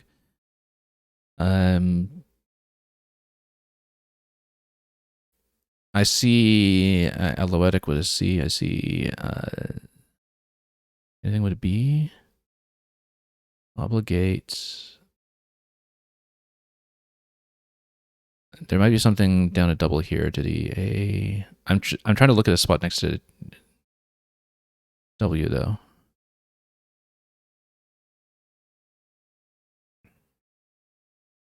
Like all the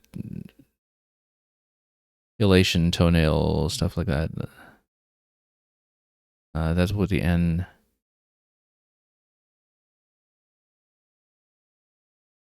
This should be easy, and I actually can't see it under time pressure. Isolate with an S. Isolate, but come on, this should be easy. This should be easy.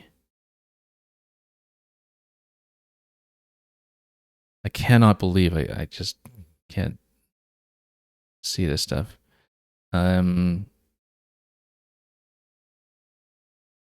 Okay, I'm looking too hard at the wrong spot. That's why we need to just do something like the... Oh my goodness, this should be so easy. What's this stuff in relation, for instance? Like this is just most common stuff in the bag. Or I cannot believe I can't see this quickly. totally choking here.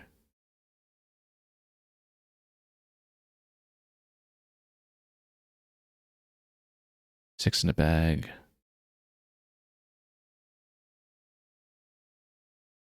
Petiolar, aloetic, L. Oh my goodness. The clock is killing me here. Toenails, just go toenails. I can't believe it. Like, this is such a weak sauce bingo. You know, we clearly have something here. I just could not find it. We clearly have something here, or at least through the V. But yeah, that was just such a spaghetti moment on the blank here. Locative, yeah. Yeah, we should have seen stuff like that. But under time issues, I was definitely having a little bit of time trouble stress there. And the thing is, like, we can win it. We just bingo anything, right? We didn't even need a good one necessarily. Because yeah. So here, yeah, EW takes the T, it takes the E on the end. And so we had so many possibilities to go through there, and I just could not see a single one.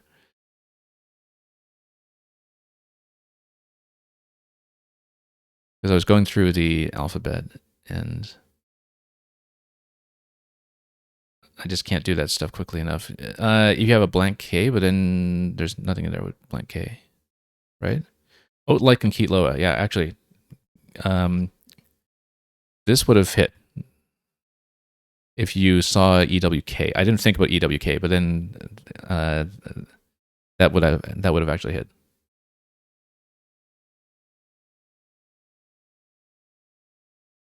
So yeah, I didn't think about blank K. If I'd actually seen K and thought blank K, I would have seen that instantly. But I just kind of had a bit of tunnel vision there for E or T, and if I'd even thought about K for a moment, that would have gone very differently. Yeah, so this is actually a surprisingly easy one to remember because it pairs with oat like. And sometimes when you have one of those words that you're just not going to find naturally, but then it pairs well with something that you do find naturally, then as long as you associate them as a pair, then you see the like suffix and you actually immediately see the other word. And so, yeah, if you've associated them together, but then you have one that's easy to find, then the other one comes.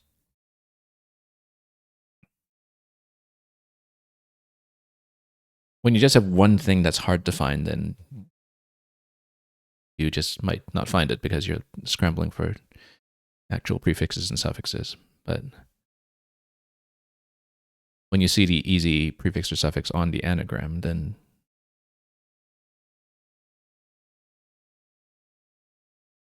that works. Now, I actually have not been thinking enough about my current rack.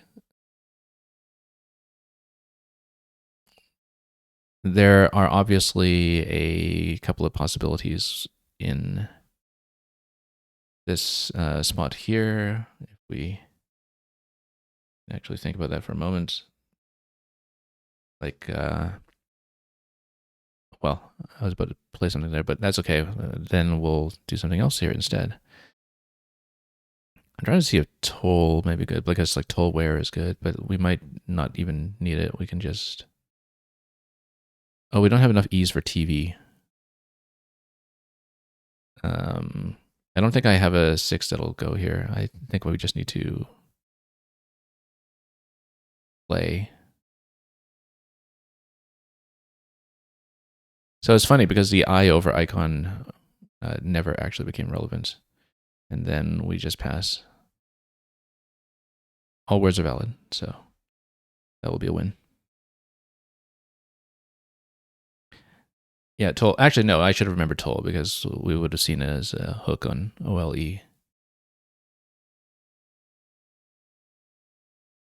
Anyway, let's update the record. It's 2-2 now. Since it's only at rounds today, I don't know if they're doing any kind of break in between, but if I hear about it, then we'll adjust accordingly. But I haven't heard anything to that effect yet. So, okay, we have not gone through round 3, but since we're staring at this board in round 4, let's just take a look at it before we get called into another game. I'll just have to remember to go back to 3, especially on that OI play that we were talking about earlier. So, yeah, a lot of duplication issues for my opponent as well. Curvy is absolutely my play here. Notice how well it finishes even with the BQ leave.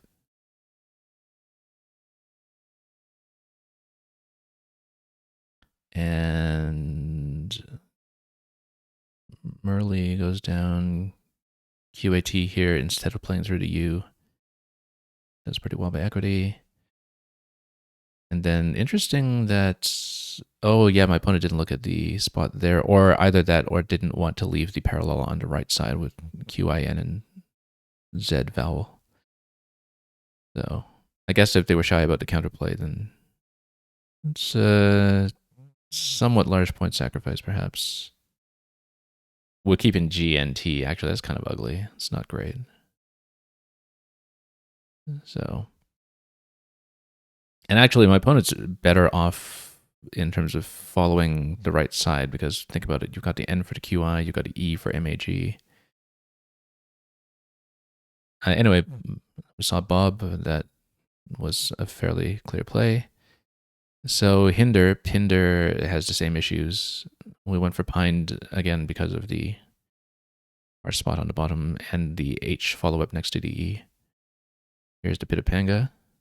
Missed a Panax though. Ooh, look at that.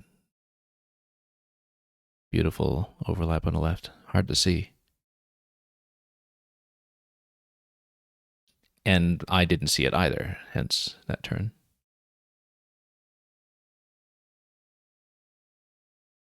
Yeah, I was pretty satisfied with the first turn. Well, good thing my opponent did not see oxytonic non-toxic or oxytocin. Very fortunate there because we would have fallen quite far behind. And this is where I missed Mansard. It's funny because when I played Curvy, the first thing I said was it takes an S on the left, and I forgot about that S the entire game. I had never looked at it again. Oh yeah, so I did see concerns. But because I forgot about the S hook next to Scurvy, or Scurvy on top of Curvy, I actually didn't stop to see if it plays there. Because I actually did see this and I kind of remembered. I know it's with the E as well, like the extra E, but this looked familiar. And I was actually fairly confident in it, but then I thought, okay, you know what? You score so well down here on the next best play. By equity, it's only down like 10 points down. So I'm okay with that, except for the fact that I completely blanked on the Scurvy hook after having talked about it. Look at this rack, by the way. EEIITT blank and finding dietetic. That's a very nice find. Very well done there. Nabob here would have been a better 2-tile dump, but I was trying to open lanes. Hence the spot here for fewer points. And yeah, my opponent is reading that as me fishing around and understandably doesn't give me much to work with, but here I missed this spot here. Versant does take an S. And I probably would have preferred it. Despite the V scoring more on the left side, it's harder to play to for the triple, and so I likely would have taken it. Lady Love was the only bingo on that turn. No other possibilities. Letty, no, I like the lay there because of the L position. That isn't as vulnerable to a giant 50-coin counterplay on the left side. And yeah, so I missed this spot here. Interesting. It's the only 7 that goes in that spot. So I took forever to look for something that would fit there with the T or the E. And actually, like I said, if I had spotted the blank K, it's the only 7 that goes. No wonder we spent so long on that turn. Because I was iterating through all these different possible 7s trying to fit it there and nothing would go. I should have seen below V8 too, actually. But locative, bloviates, a lot of stuff going. Toenails is one of the weakest possible plays there, but we had so much time trouble at that point. But yeah, no wonder I took so long, because it looked like something would definitely fit. And even if I'd thought about blank K there, it might have taken me a moment to see EWK as a possibility. And yeah, Toll, on the right side here actually scores a lot better. Didn't even think about that. T-hook on the butt. And but the sequence we went for instead, yeah, it's not great, but it's easy to play under time trouble. So, and then this kills that spot on top, and then that's it for this game. And we are being called to round 5. And you were saying, wasn't there Mansard on the dam turn? Yes, we saw that earlier, I think. And like I was saying, I didn't look at the curvy hook. Anyway, let's go to the next game. And remember to say that I'm playing the game this time to avoid confusion. I will have the first move here. We are a little bit heavy on vowels. I'm trying to see if there is a way that I can play a 5.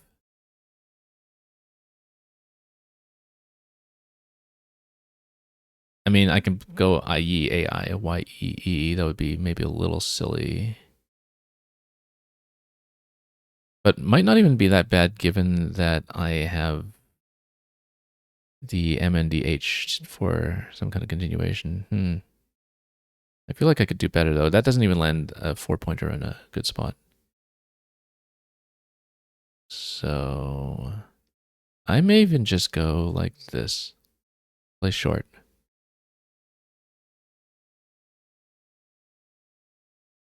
And then we have the M to go on top of the Y if it remains available. I feel like this might have some 8s. I don't see a 7 on it.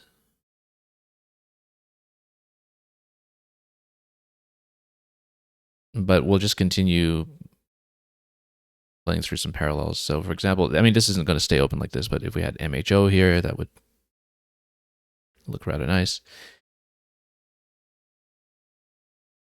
I don't think something like that will remain available, just given that my opponent's going to play through something, but we'll do a little bit of rack management. I should consider looking, though, just in case.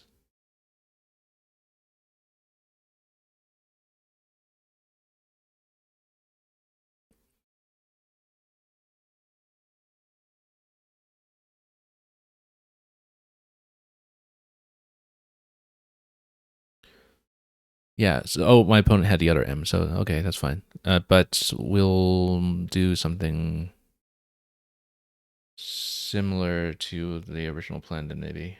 Like, even just HOM over here. I think we'll do it. I don't see a 7 yet. Tainted.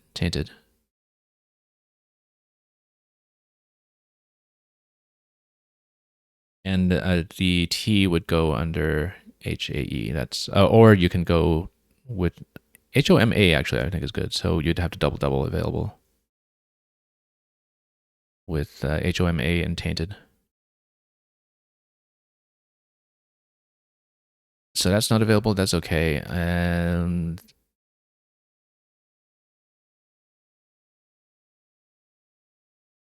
I'm trying to see what. Yeah, I think we just need to go with this spot here. It's not too vulnerable, but that's the only spot I can see. So we'll take it. We might have something here as well. Let me think about it. Yeah, that drew a challenge. HAET, I think, is actually good in both lexica. I'm pretty sure. It takes a whole bunch of books, that one. Bogarted, if you have a T available, which we don't. And I feel like there might be something through I as well with this, but I have to think about that.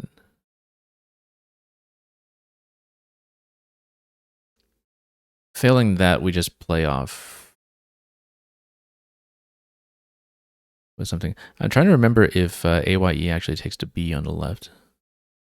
It might actually. I don't remember though. Maybe not. But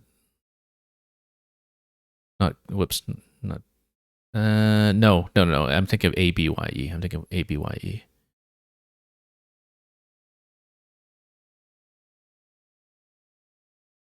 I might even. Do we want to keep the O? No, too many vowels. Let's.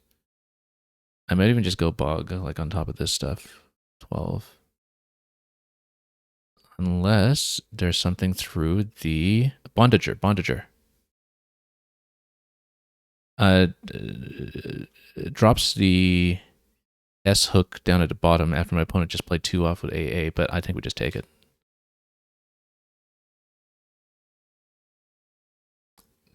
And then hopefully not get killed on the bottom. And it's challenged, but this one I was actually very confident in.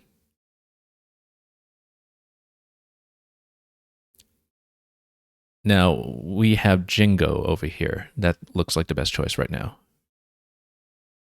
if it's available. Notice that both A hooks and S hooks over LOW are still going to be a threat for a while. So this is going to be open for some time. But Jingo for 42 seems very, very clearly best at the moment.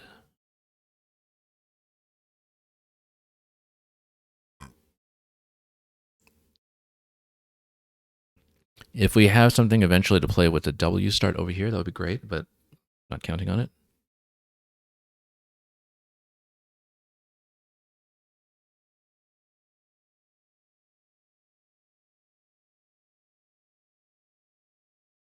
So let's just sit on this one and see what happens.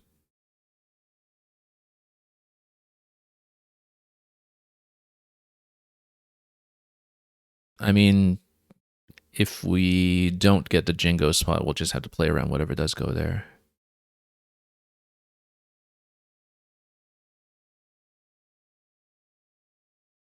Because right now the doubling of the O and I is going to be annoying anyhow.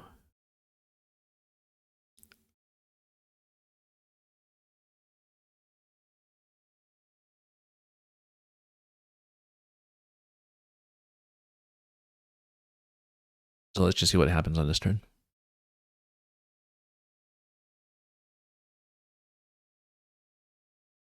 Yeah, I don't actually see a good second choice behind Jingo. It's so clearly the play here.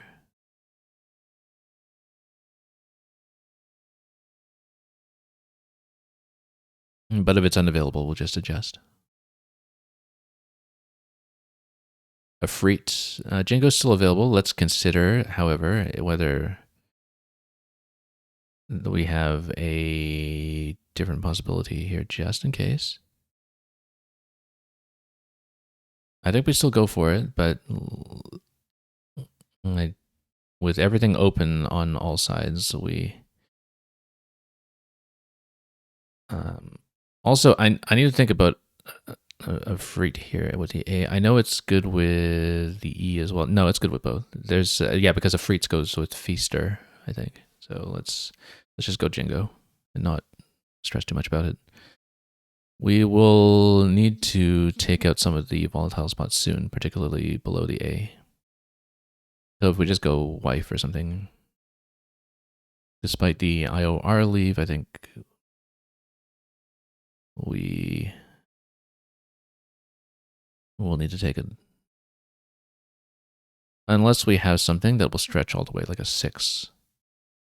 I don't think somebody can be wifier, but you know, we should look for stuff like that. QIN, yeah, okay, that's fine. It closes off a lot of stuff here. So this is the major lane right now on the top, and we can't do anything about that. But we might be able to do something here. FROW. Yeah. We're keeping IIE, which is dreadful, but 55 points, you know. And we actually drew decently out of that. We might even have something here. Let me...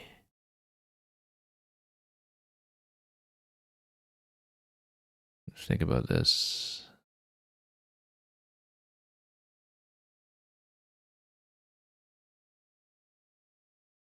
And we're well ahead at this point, so the incentive is to keep it closed. The issue right now is that there's no good way to kill this. Apart from just dropping the V on top. You know what?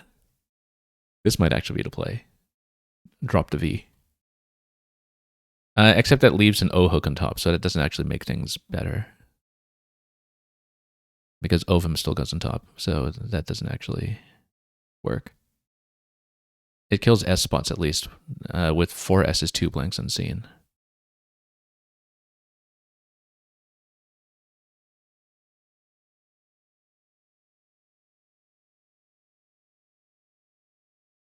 So we'll see what happens here. We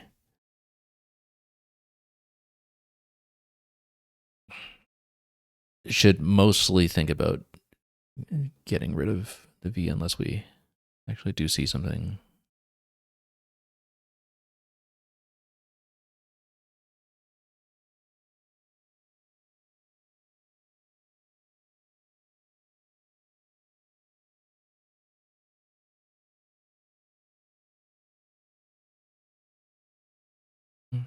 But we'll see how it goes.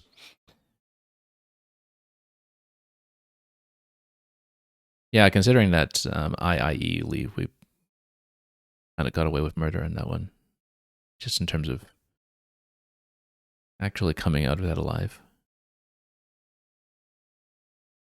I might even just go VIRL over here. A little vowel heavy on that. It does dangle the I as a floater, but it's not vulnerable to the triple on the left side, and it does solve the V problem. I actually am liking that idea right now, VIRL. For very few points, but we're ahead by enough that we should think positionally.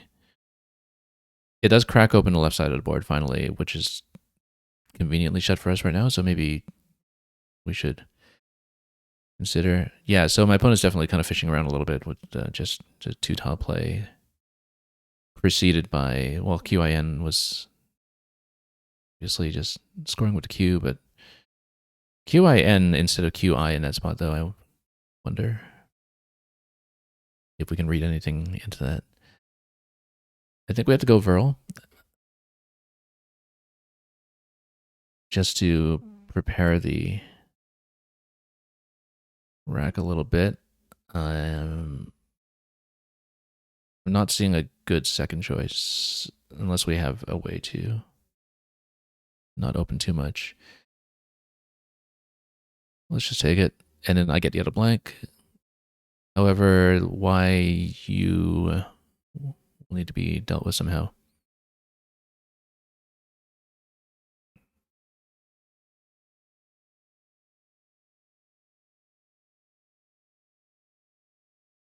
We're a little value heavy in general, but that's just how we've been playing. And if we can just get rid of some of this stuff, even if it's just like RYE or something, that's still too value heavy, but if we can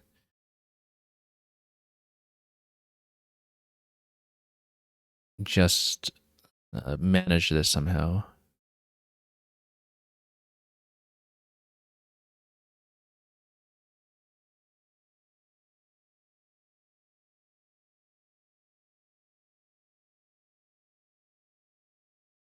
I'm trying to see if maybe there is something that would work here, but that seems A little bit tricky. Very close to something of virtue down here, but not quite. I think we actually just go rye for 12. It obstructs slightly, and it's still 2-val heavy on my end. The other possibility is just roux and keep y as a scoring tile. That might actually be better. Because with the q down to u is particularly not useful at this point. Trying to see if there's a better way to do this. Yeah, sure.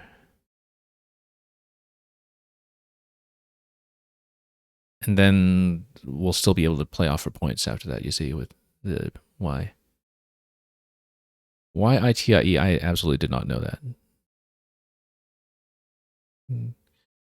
Okay, index over here, I think we just do the natural thing and take the 38. It's vulnerable to the S below, but we're so far ahead at this point that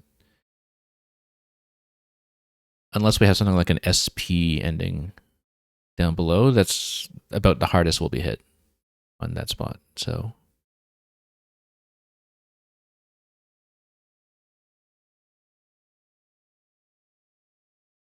yeah, the S spot up top is still a possibility. 4 S's and a blank unseen.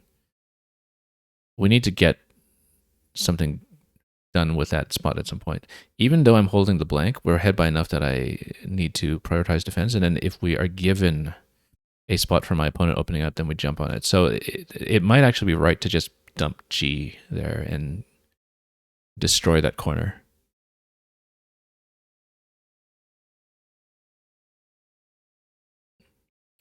Yeah, VOR over there, that's not going to take anything interesting on the left. So I think, we're ahead by 90. I think we shut the board with a G. I'm trying to remember if there's anything that goes in front of T, but I think S might actually go on top of that. So despite the double T, I think, yeah, because you might still have something that ends with AG here, but otherwise, like, it destroys the board. And I think we do go for it at this point. And if my opponent tries to open, then we will very likely be able to hit with my current rack, having fished into the S. That wasn't even a fish necessarily. That was just taking advantage of the fact that we have the advantage. And that I want to force my opponent to open a lane, and then we jump on the lane, and that's the idea. Yeah, defensive fish, that's exactly it. I mean, I've been trying to dump something on that spot for a long time, right?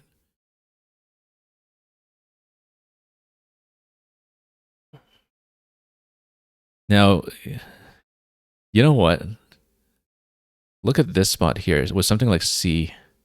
I was thinking, like, can we get sentience there? I think we actually had no, because we had 2 T's. But I was thinking like blank C in that spot, and then I actually should still look at this to see if NCED has anything.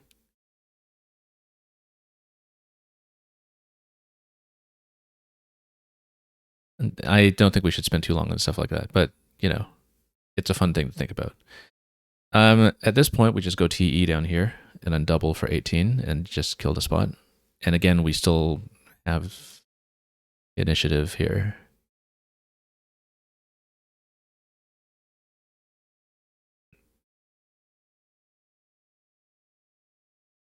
But yeah, we should not discount the possibility. I mean, something like M or F wouldn't really go there very comfortably, but something like a blank C next to the AA would actually be kind of beautiful.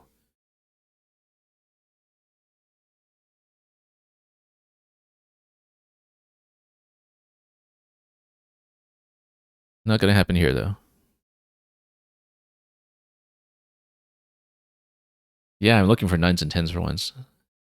After missing so many of them from just not bothering.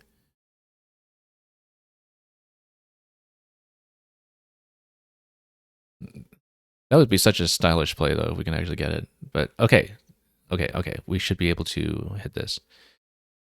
Because can I get something on the G? Now, first of all, we do have ing as a possibility. And at the very least, we'll get a bingo through A. I'm going to take a moment here, hopefully not too long, to see if we have something through C, like TIC ending or something.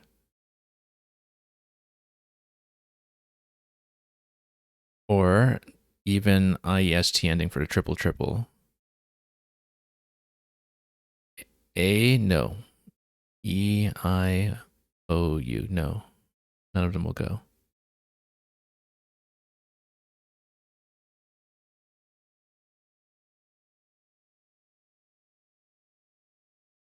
Yeah, no, I don't think that will give us anything. But yeah, I don't see triple triples. But it might be okay if we can just find something reasonably close to. Hang on, we need to take a look at this and look at this possibly a little more carefully. Like, are you really telling me there's nothing with N? What about A?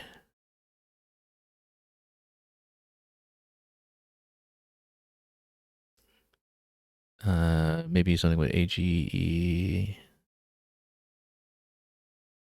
Mm,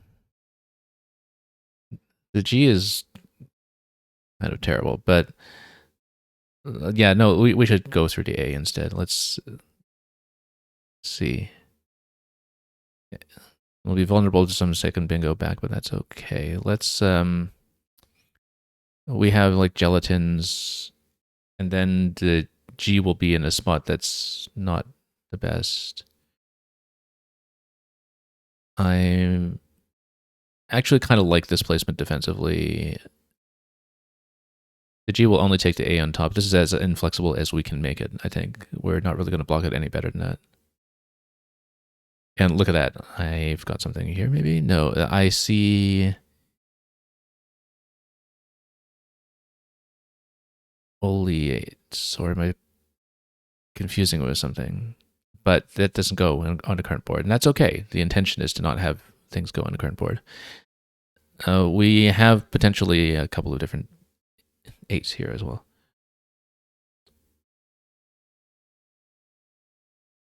And oh, I didn't see glitches. Yeah, that would have been interesting. Or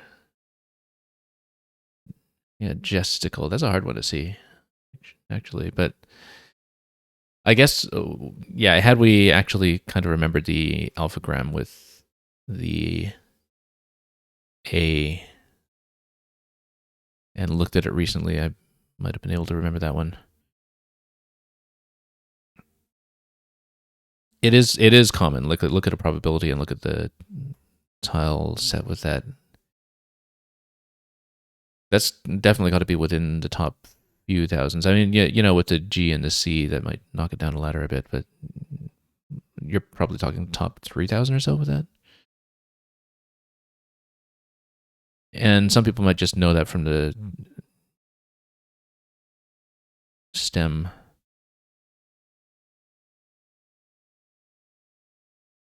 Like, you know, if you've taken a look at all the eights that go with elastic, which is not really how I approach absorbing new words, but some people, particularly older generations of players, they actually do try to approach play finding that way as well, just by finding common sets of sevens and common sets of sixes and thinking about the range of blanks and coming up with all kinds of mnemonics to remember the range of blanks. Yeah, glitches should have been easy, actually.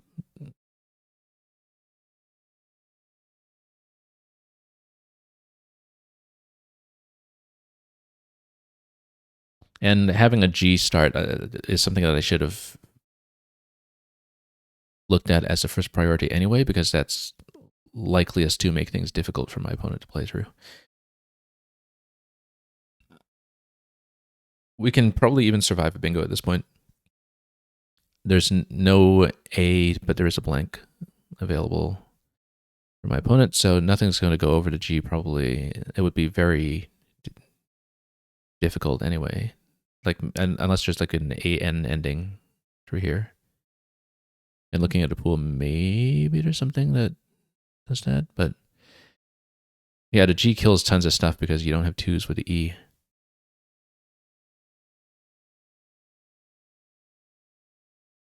And so something on the bottom would potentially dangle a lane for us here, but that's the only thing that would happen. Because nothing else gives us enough room to work with for an 8. Also, though, if you have something that has GO, E will go on top. Although we don't have a 7 that will end in E, at least not that I can see. I think Oli 8s is good, unless I'm confusing with like Oli 9s or something. But there are a bunch of 8s that will go with that. But the priority is not bingo. The priority right now is just to win. So probably we'll try to do something up top too.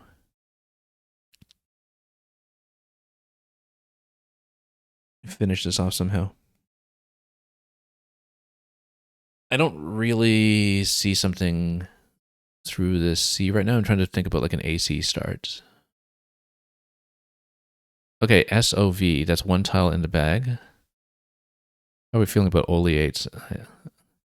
I think we'd do it because even if I miss, we still likely have a win, so I'm just going to do it.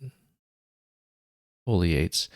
So the thing, I might be confusing with Oli 9s, but it looks good. Let's do it. I might be wrong, but that'll get us over 500, and my opponent has no time to look at it. And will indeed take the time penalty for going over. It is good. It is good. And it might dangle a lane here through the E. I see like reinsure. If my opponent sees reinsure, then they go out with that and rescue this a little bit. But that's the only thing I can see right now. Maybe there's something going down the side as well, like ruiners somehow. No, it won't fit.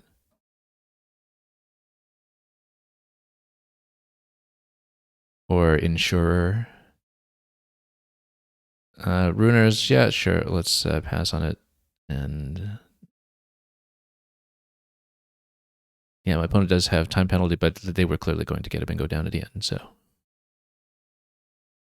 forcing the opening like that pretty much worked exactly as planned in terms of being in a position where my opponent had to give me something. And that's one game over 500 today, at least. And that'll bring us up to 3-2 after 5.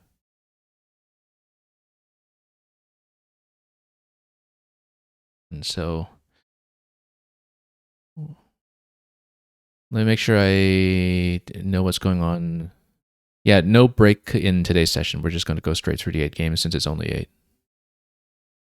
And so we will play on as soon as we are called into the next one. In the meantime, we can step through this pretty quickly and see if we had a 9 on the right over there with CAA. Or a 10, rather. So, yeah, Heam, Heame. I don't think I knew it. It's Spencer for home. Okay. And then Ma I did not see ethmoid. A square bone at the root of the nose. Very interesting. Okay, we are being called into the next round pretty soon, so let's... Yeah, I didn't see a taint. I did see tainted, but tainted is better there anyway. Bondager is the only one on that turn. Jingo was pretty clear to me here. Jiao being the possibility. I'm not keeping double eye out of that. I'm taking Jingo. Rao was pretty clear. And then Tiz over here is kind of favored, but that's only by equity. And here I'm still trying to keep things reasonably closed and dumping off the V. Dunches, my opponent does not either know or see. That is Scots. And yeah, I did not know YITIE. I should look at more of the fives with two eyes in Collins. I've looked at all the fives and two eyes in the other book, but I'm not quite there yet with the Collins knowledge in terms of going through all of that systematically. Yeah, Gelastic, Glitches, Gesticle, Regalist is going to start going down into their territory. We were hitting. I'm pretty happy with the play that we did, even though we missed on the triple. My opponent did have a few things here, and then opens for me instead, and then, yeah, a lot of things possible here at the end. Anyway, let's go to the next game. And it's going to be a rematch. So let's have another one. Now, yeah, Etonia's will go down. I don't have very much I can do in this one, apart from maybe we'll just go this way. 21 DTT, yeah. We're not going to do much better than that, I think, unless... Let me just take a look at this carefully. If there's a way we can undouble the T's...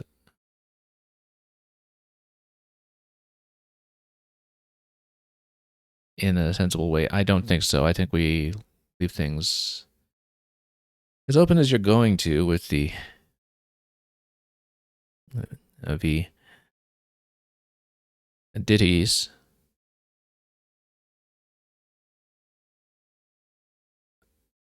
We might not be able to fit that. I don't know if Viand actually takes an E on the end. That might only be French.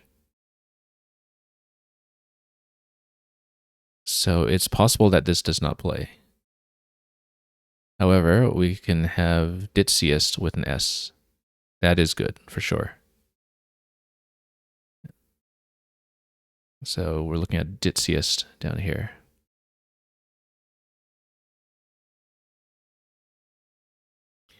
There might be something through N as well. Let me think about this carefully.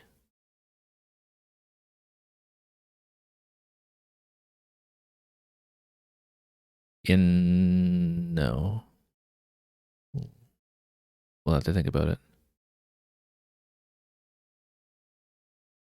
Oh, did I hit 2100 on Wiggles? Yeah, I guess I did.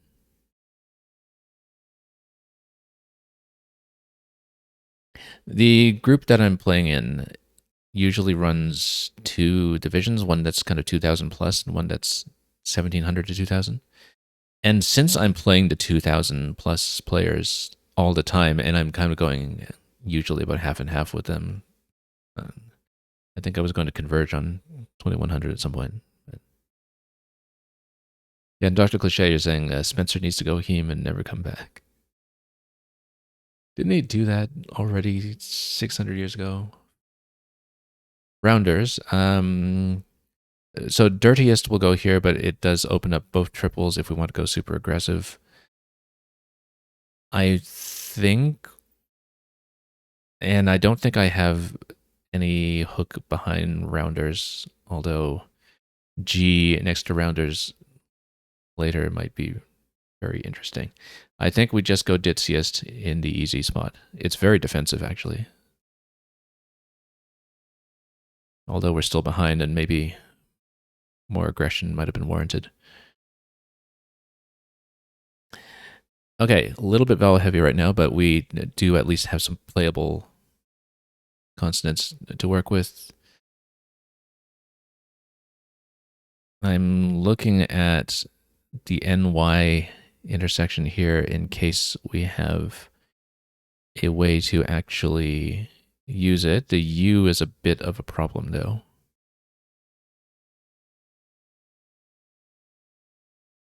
So let's just sit on this for a little bit and see what happens. So HUI over here strikes me as a possibility. 23 though. AAPY leaving that. I don't know about that. Let's see if we can find anything better than that. That would. I'm trying to remember if so PUJA is good. I'm trying to remember if PUHA means the same thing. It might. 24 there. I think on balance we tried to go HUI here. AAPY is a little bit tricky to work with, but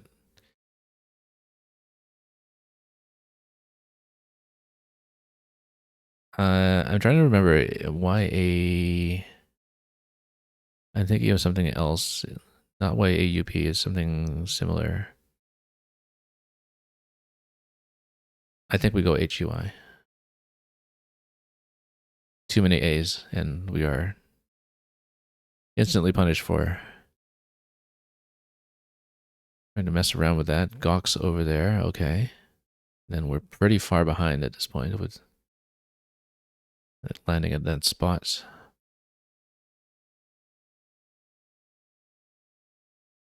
I don't want to play off all my consonants, otherwise, yeah, A, U. I mean, even if you just have a good place to play. Oh, you know what? No. Here's what we do. AUA over here. The reason is because it takes a P in front. And I believe it only takes a P in front, and we have a P. And so we might be able to play into that while balancing the rack.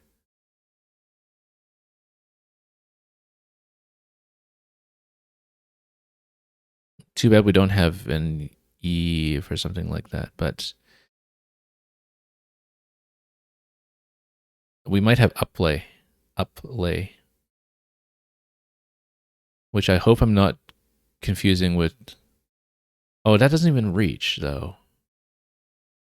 That doesn't reach. Layup should be good. Like a basketball thing, right? Layup, if it's one word. Because I was thinking uplay, or am I confusing it with like Ubisoft Uplay or something? There might be something else that you could do as well. Like I'm trying to see if I can get rid of the U with this puddly. No. Puddly.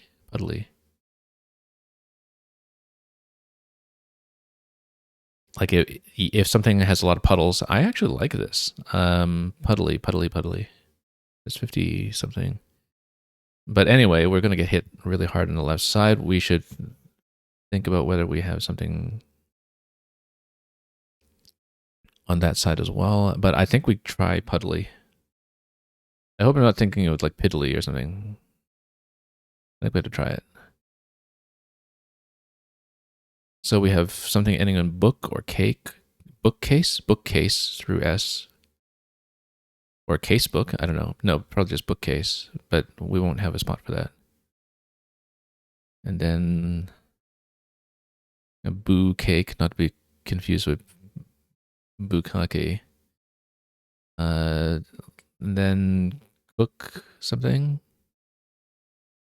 Yeah, VoIP. It is valid, and yes, it does mean voice over IP. Kobo will go. And it looks very good. 65 points for Kobo. Absolutely, we take it. And we're still a bingo behind, but we're starting to at least make up a few points. Did I miss a part where ditties would fit with 5 overlaps, really?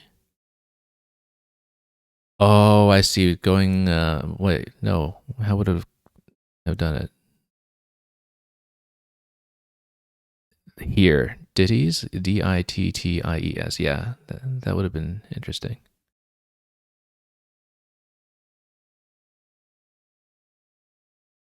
I think, though, given the circumstances on the board, even if I'd seen that, it would have been very fancy, but I wanted to keep things a little open. I'm looking at this spot already to see if there's any possibility with a Z later on that will hit. I'm not really seeing it at the moment, unless it's like Razes or something, Razees. Or something similar like Razors, if we drew O and S. I don't think it's going to remain open for that long, though. We can't really fish to it. But we'll see what else comes together over here.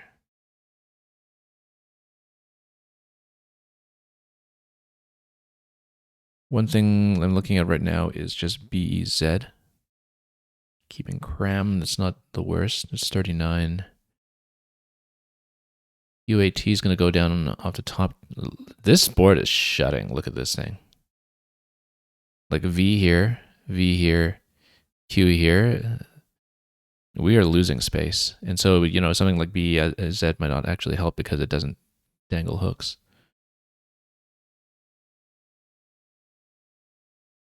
That's absolutely a consideration here, that we might need to do a little better here at actually opening up something I can play to.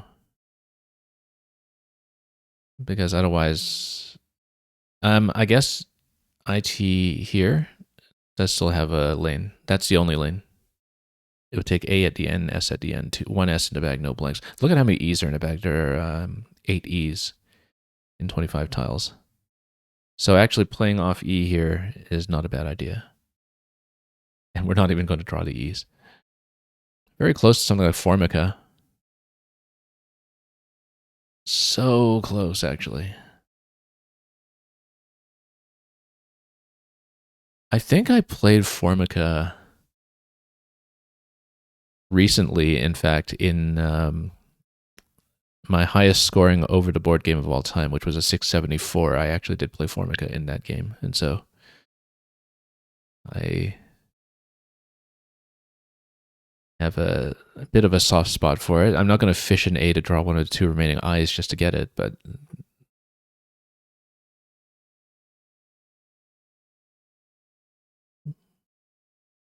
let's see. So close. If we had a D, by the way, we could have gone Zardom here, even as a 6-tile play to open things up, like CZARDOM. I guess the C still closes up on the left side, though. And there are no D's in the pool. Likely what's going to happen is we will do something up here, or something that would stretch here. We need more space, and we don't want to mess with this lane. We want to leave that open, but we might need to do something. Yeah, I don't see a way we can extend on that side right now. Let's see if I actually have something that would go down here.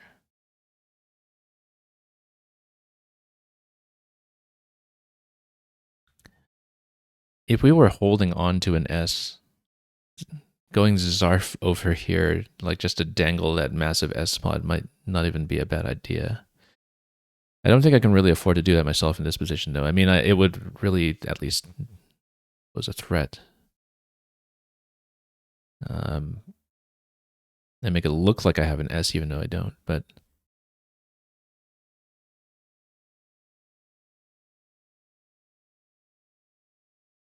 yeah, 1 I out of 17 in the bag and 24 in the pool. I don't think we can fish for Formica, unfortunately. I would have loved to.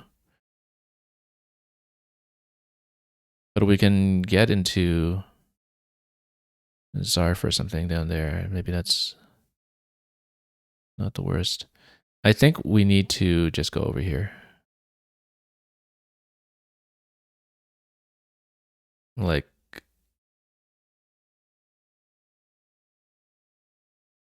we need to stretch something out.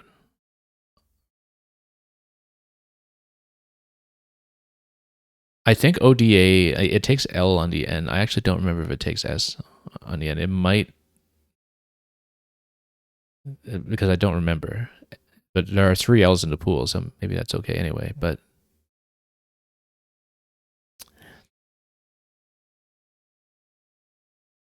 yeah, we need a lane on the right. That's the thing. So Zarf would be hilarious, but probably bad.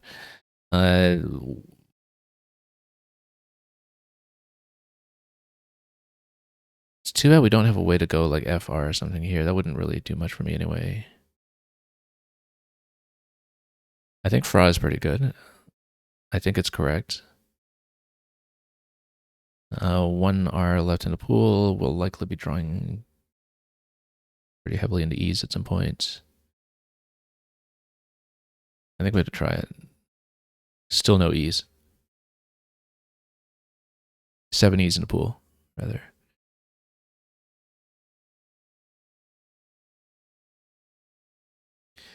And yeah, Dr. Cliche ACA form if you want your carrot axe to be affordable.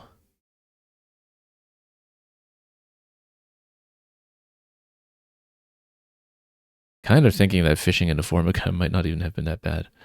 But let's see.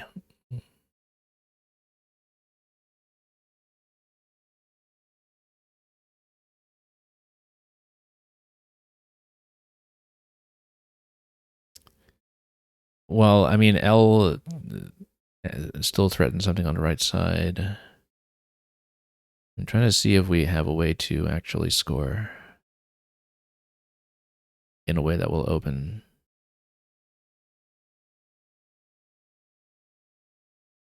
We want to keep at least one A for the ITA spots.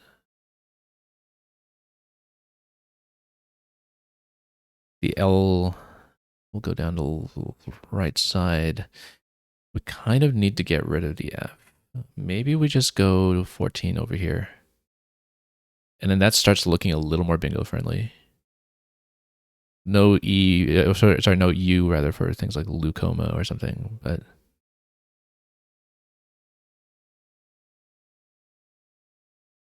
I'm trying to see like what would we be drawing towards if we're doing something like this.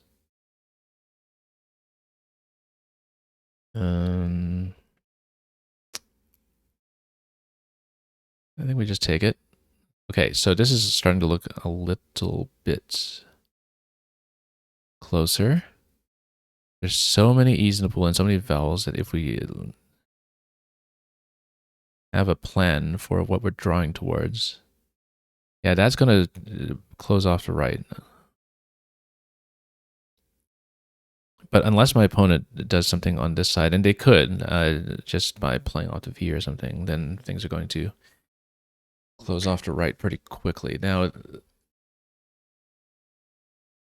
if that's the case, I think we actually go something like lamb over here. I don't like keeping O rather than A.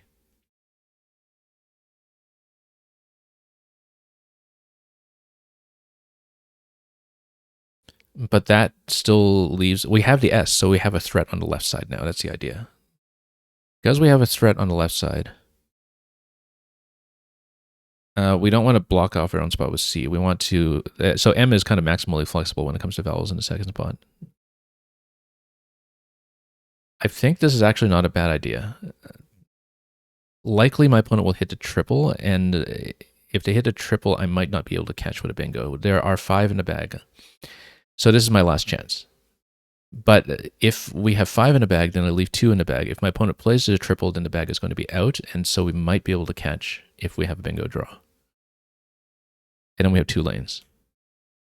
And we got the W, and so this will not happen. Oh well. The theory, I think, was okay.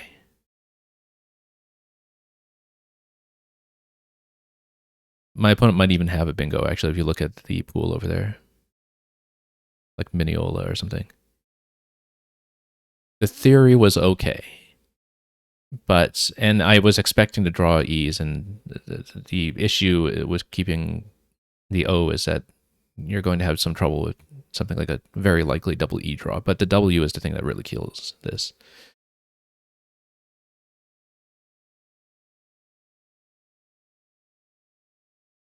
Okay, so yeah, MOWA, I'm going to check it. I don't remember it. And we're losing anyway, so yeah. All right, so too bad about the W situation here. Do we even have a 6 that can reach? I'm not sure that we do.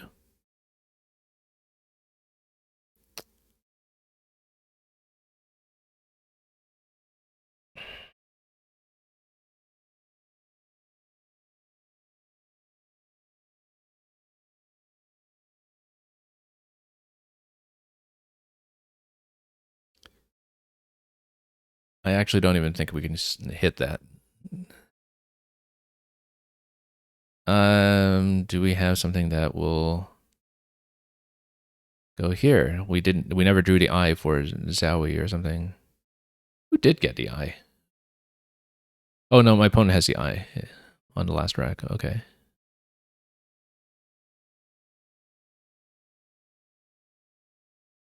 Well, let's think about this since it's going to be a loss.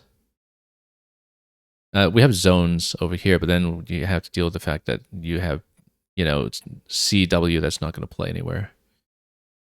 What do we just go zone? No, because there's an R on the other side. So, yeah, because we don't have a follow-up for this. And we might just get C stuck if we do something like that.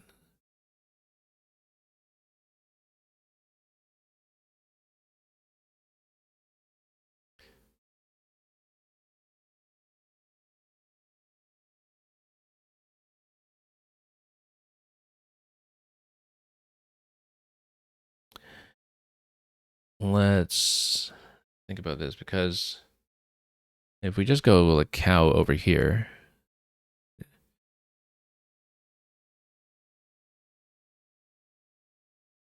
then we at least guarantee out in 2. It just doesn't score very well.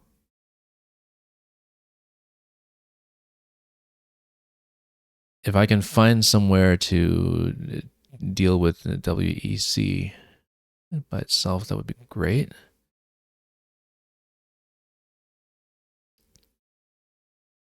But I don't really see it. Just no synergy on that. So yeah, I think we just finished the game, essentially. Too far behind at this point anyway.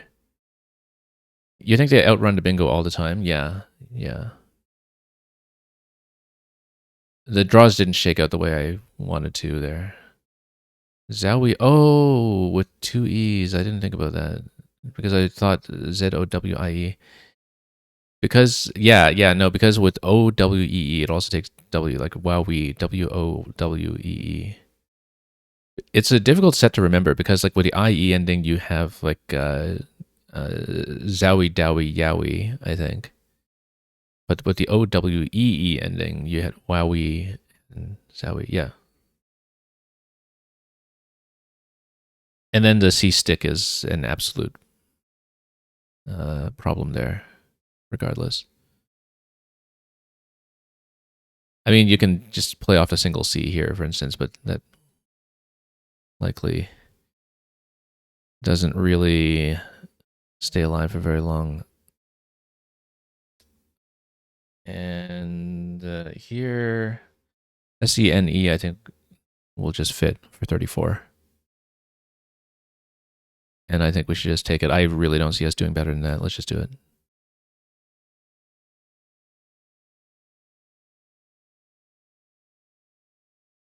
And that will be it. And it draws a challenge, but it is valid. All words played are valid. I wasn't 100% on Puddly, but it was one of those where we just really had to try it. So,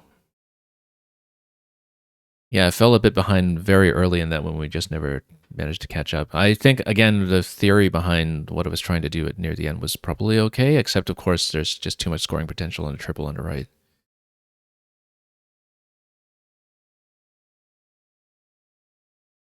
But it was the only route that I could see because the V's and the Q are just so beautifully placed here to close up. And apart from, the possibility of an A or S ending over here on the IT, I don't think much was going to happen there.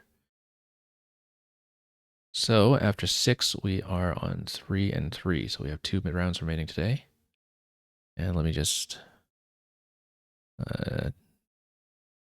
page through the game quickly to see if we missed anything really good. I mean, we did, but let's see how good. And yeah, dietist, didn't think about that. We won't have much time to look at this, so I'll just page through quickly. Okay, why AUP is good. I doubted it for some reason. I might have been confusing with another ending on top of AUP, like maybe J? I don't know. Puddly, duply, interesting. Oh, but with the Y on the double spot. Yeah, that actually opens a lot better. That doesn't close off the corner. Although dangling the L on the right side rather, isn't the worst thing either. Kobo is very clear as the play over there. And then Ligero, look at that, beautiful if it were hit, but it wasn't.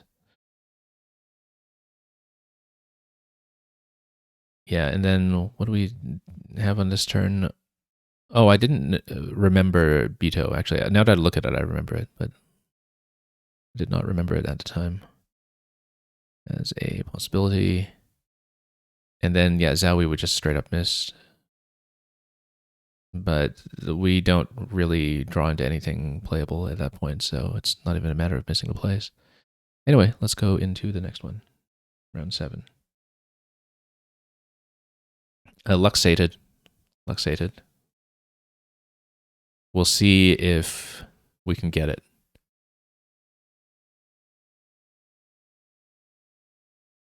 It's not the worst when it comes to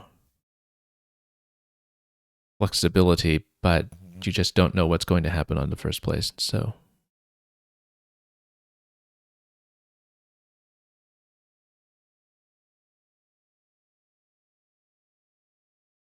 we'll see if this is given to me. There's some possibility it will be. I don't know if there are 8s that would happen with this rack if we are not given luxated. But we'll likely be able to hit some kind of hotspot with an X if not. Or we can just try to play off like Lux or Tux or something, or Ducks. Okay, so phase, actually luxated will just go under phase. But let's take a look at the possibilities quickly. Because luxated actually goes in a couple of spots. You can go luxated 89. You can go luxated 85.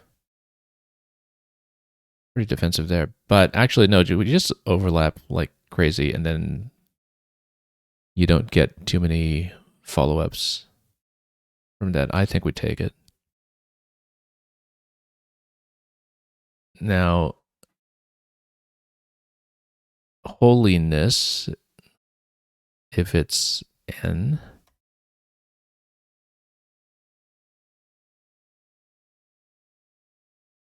and we'll see if there's anything else. Yeah, we actually got a verti today. Look at that.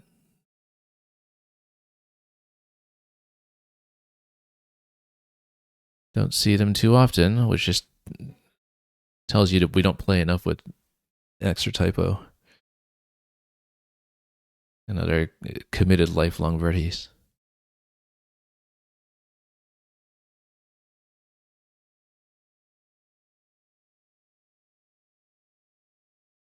Is Shiloh's. Good. That looks familiar. I'm trying to remember if I know a meaning for it.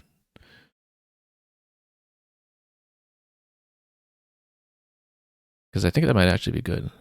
Shiloh's.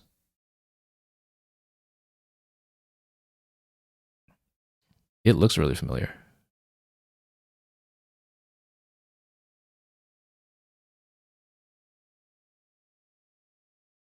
Let's write it down with a question mark. I have to think about that one.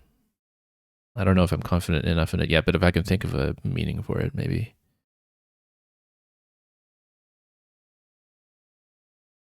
Okay, so I'm tempted to try it. Let me just do a little sanity check here because it naturally goes next to the X. It naturally goes maybe even down here. Shiloh's.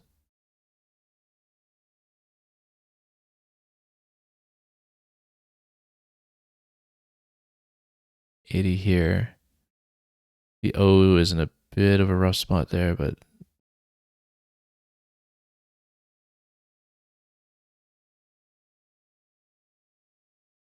it dangles less because it kind of parallels on that side. The O is in a rough spot here too. I mean, the X is not at risk anymore.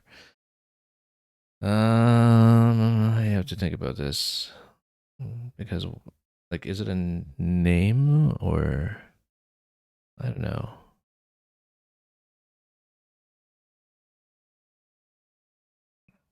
I don't think I can try it. If I can find a better place, like the thing is, with the double S.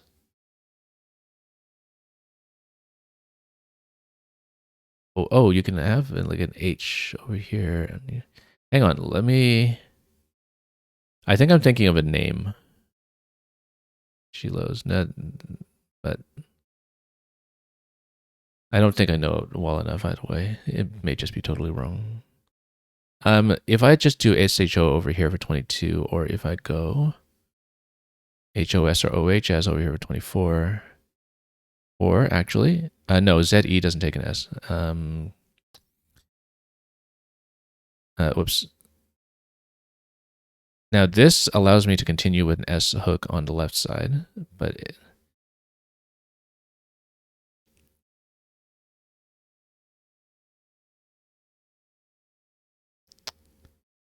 I'm burning a little too much time on this one. I think we go for this.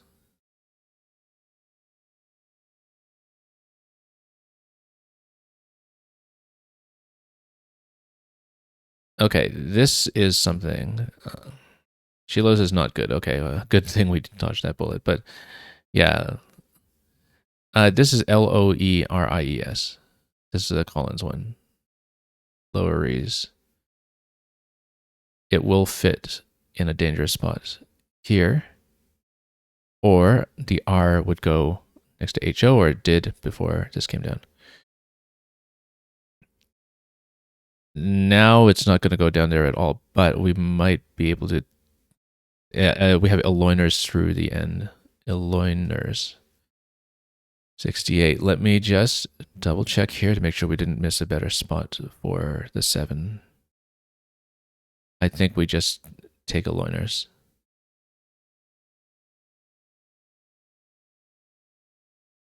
And then we have to dump some stuff out here.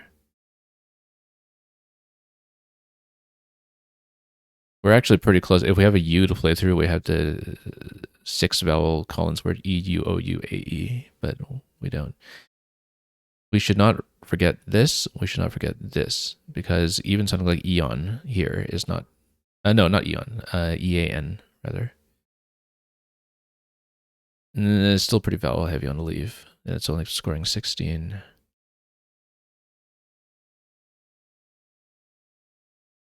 Let's see what happens.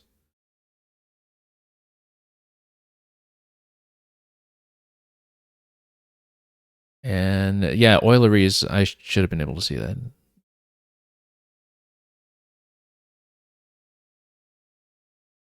With the R here. Yeah, actually, I should have stopped to look at that with the double I instead of rolling that out immediately as being too vowel heavy. Because I should have been able to see Oileries if so. But it was a case of not looking there properly.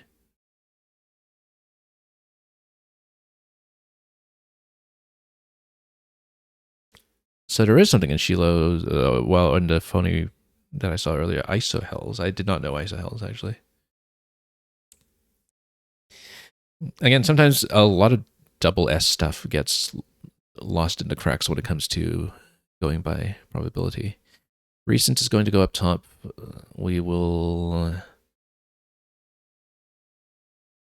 probably just try to kill off some vowels here. I'm just trying to see if we have a good way to play like AUE somewhere. Although that doesn't undouble the N, so if we have a better way to do this, we will.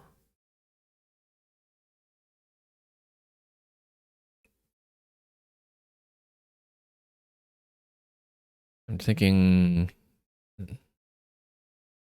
I don't know, NEEN is at least slightly better. That opens up a couple of things like crazy though.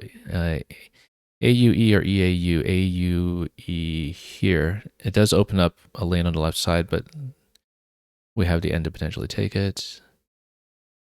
EAU would also work there, depending on what we want to open, I guess. It's just a matter of whether we care more about things hooking into EE or AE.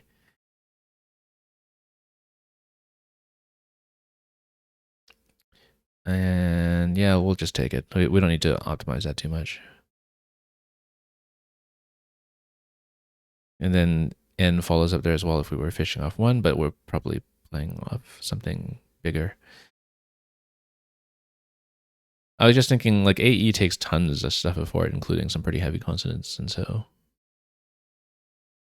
we'll go with this instead.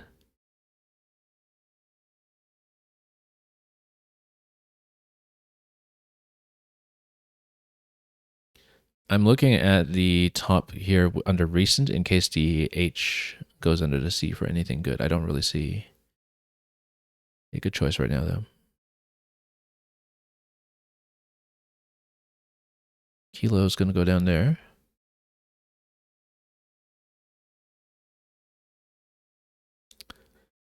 We probably just need to keep playing off some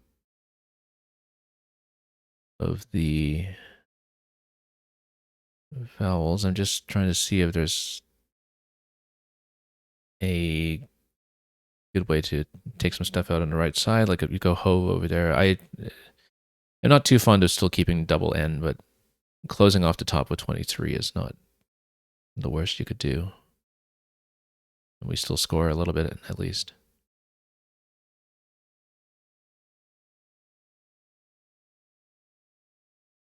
And then we'll see what we can do here. So close to something with an A instead, but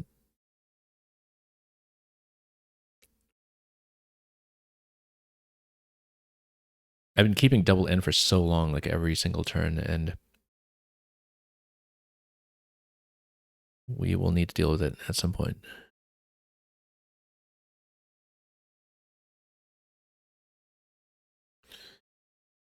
Looking around to see if there's, oh, very nice fit with Urali here. Do I have a way to stretch Y on this side? If not, we will have to think about something different.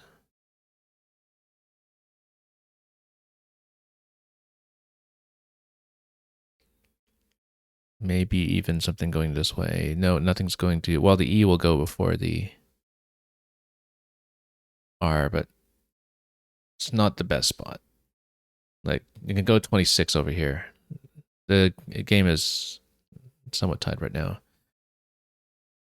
We don't really have a good way to deal with this spot here in terms of spending the Y, but the Y still has some flexibility for later scoring spots, perhaps. This might actually be best, looking at it. I don't like how depleted the E's are at this point. The vowel ratio is kind of low right now, about a 1-to-2 ratio.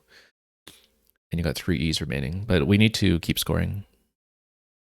And look at this. This might actually be something. The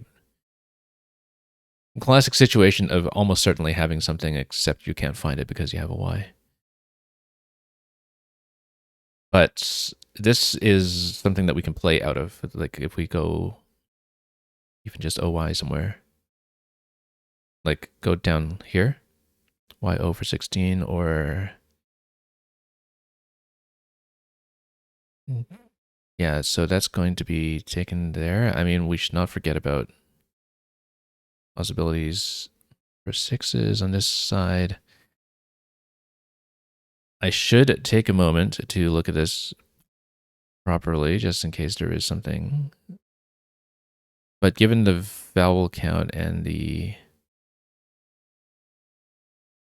presence of a Y, I find it doubtful that I'll find something.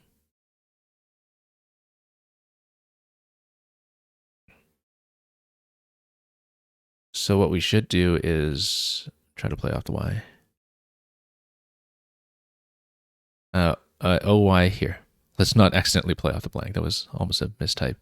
Yeah, it's still very vowel heavy, but it is a vowel depleted bag. And so this kind of leaf might actually be pretty playable. If we're really worried about it, we play off the E, but I think I'd rather keep the E given that it's 2 E's remaining. And there we go. That's going to play. Aligners, renails, nailers. That will not play with an S. But hang on. Let's take a look at the K.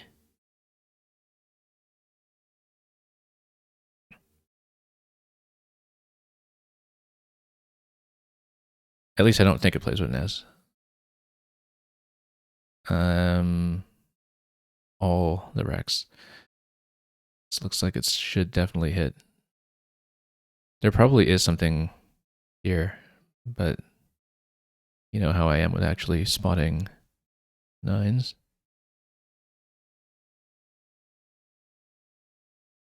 Too bad. So Urali's, I'm pretty sure, takes a W in front, but CW would be a little bit tricky to play. If you have something that is a like ending, something like, that actually does fit there.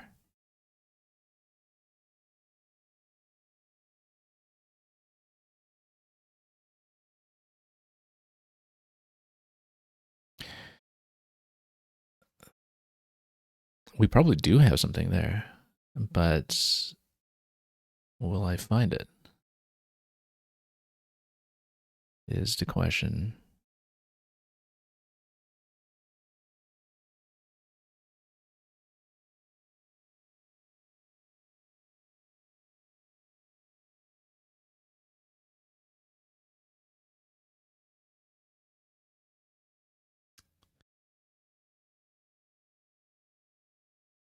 Currently, I'm seriously considering fishing off one,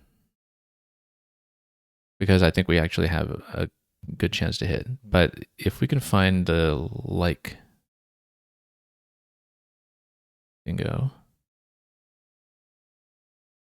Also, K, like the spot next to the Y, if you have N next to the Y, that might actually give you something.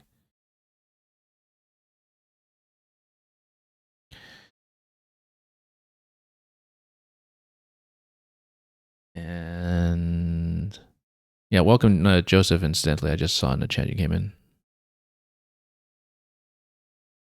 I'm burning way too much time on this. Yarn-like. Yarn-like. Can something be yarn-like? Yarn-like. I'm just trying to see. Or barn-like? Yarn-like?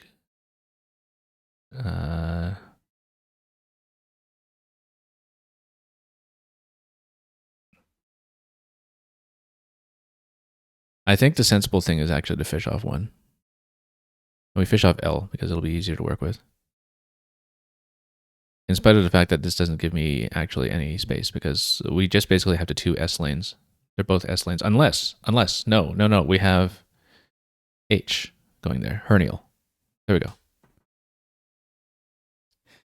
We should have learned a lesson earlier with that EWK game earlier today with Keat Loa, that we should not make assumptions about hooks, Because I'm looking at ED and the whole time I'm thinking, oh, that's only got the S there. Nope. As soon as we saw blank H, we got it.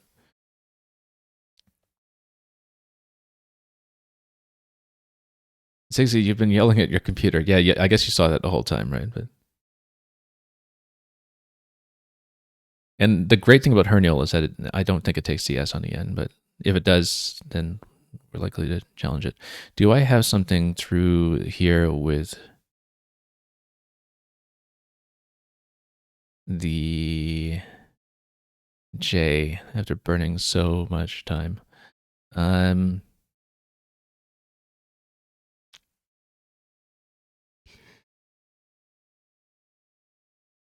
actually not sure I do. So we should actually just try to close this down somehow.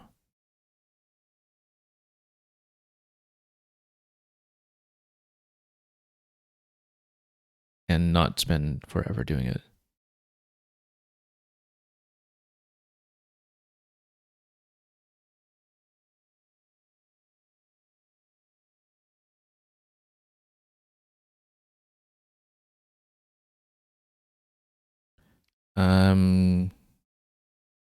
Gadjo. I think it's good. I think it was removed from the North American book, the censored one, anyway, NWL. But I think the different variants of Gadjo are still good in Collins. Even though Collins took out a bunch of stuff. I stopped playing NWL Vooj. I'm going to check this. I think my opponent probably knows it as an anagram of Vogue, but yeah, it's good. It's good. We need to do something about the pandit spot because with one S remaining and 8 tiles in a bag, that actually is a threat right now. But I don't know that I have a good way to deal with it.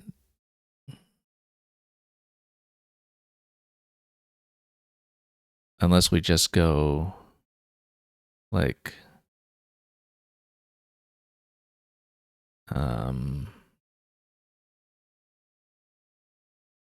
AB or something and just close the spot. Are there other lanes that are promising? I don't know. And we want to keep U actually because there's a Q unseen. So we slow play, but we keep U just in case there's something that will work. And actually, it's better if we just go under because that still blocks the pandit spot. That's way better. And I wonder if there's actually an even better play. No, we'll just go with that. I have a minute and a half, so we're winning. We just need to not lose to nonsense. There probably is something here, but like Furor probably doesn't take ED. And do we have anything that will go to the C here? Let's see.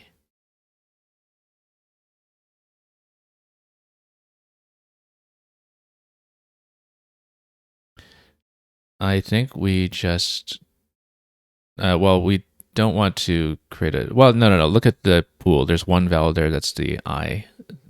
Triple is not going to happen.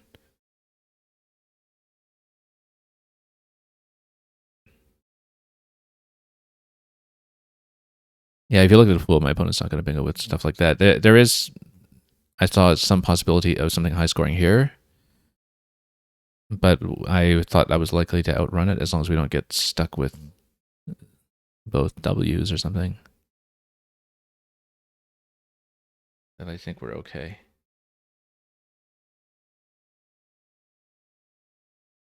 Yeah, dripped, good play. MSV for my opponent. I think we just try to get rid of things at this point, like EWW. And then I'm trying to see if we have a place to actually go out. Out and 2 was extremely unlikely with that rack anyway, so...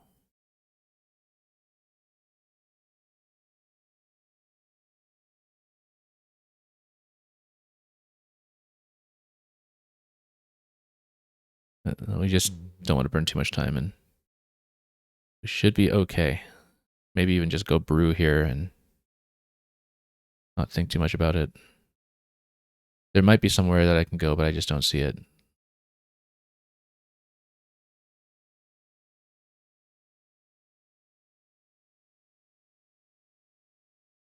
And then, yeah.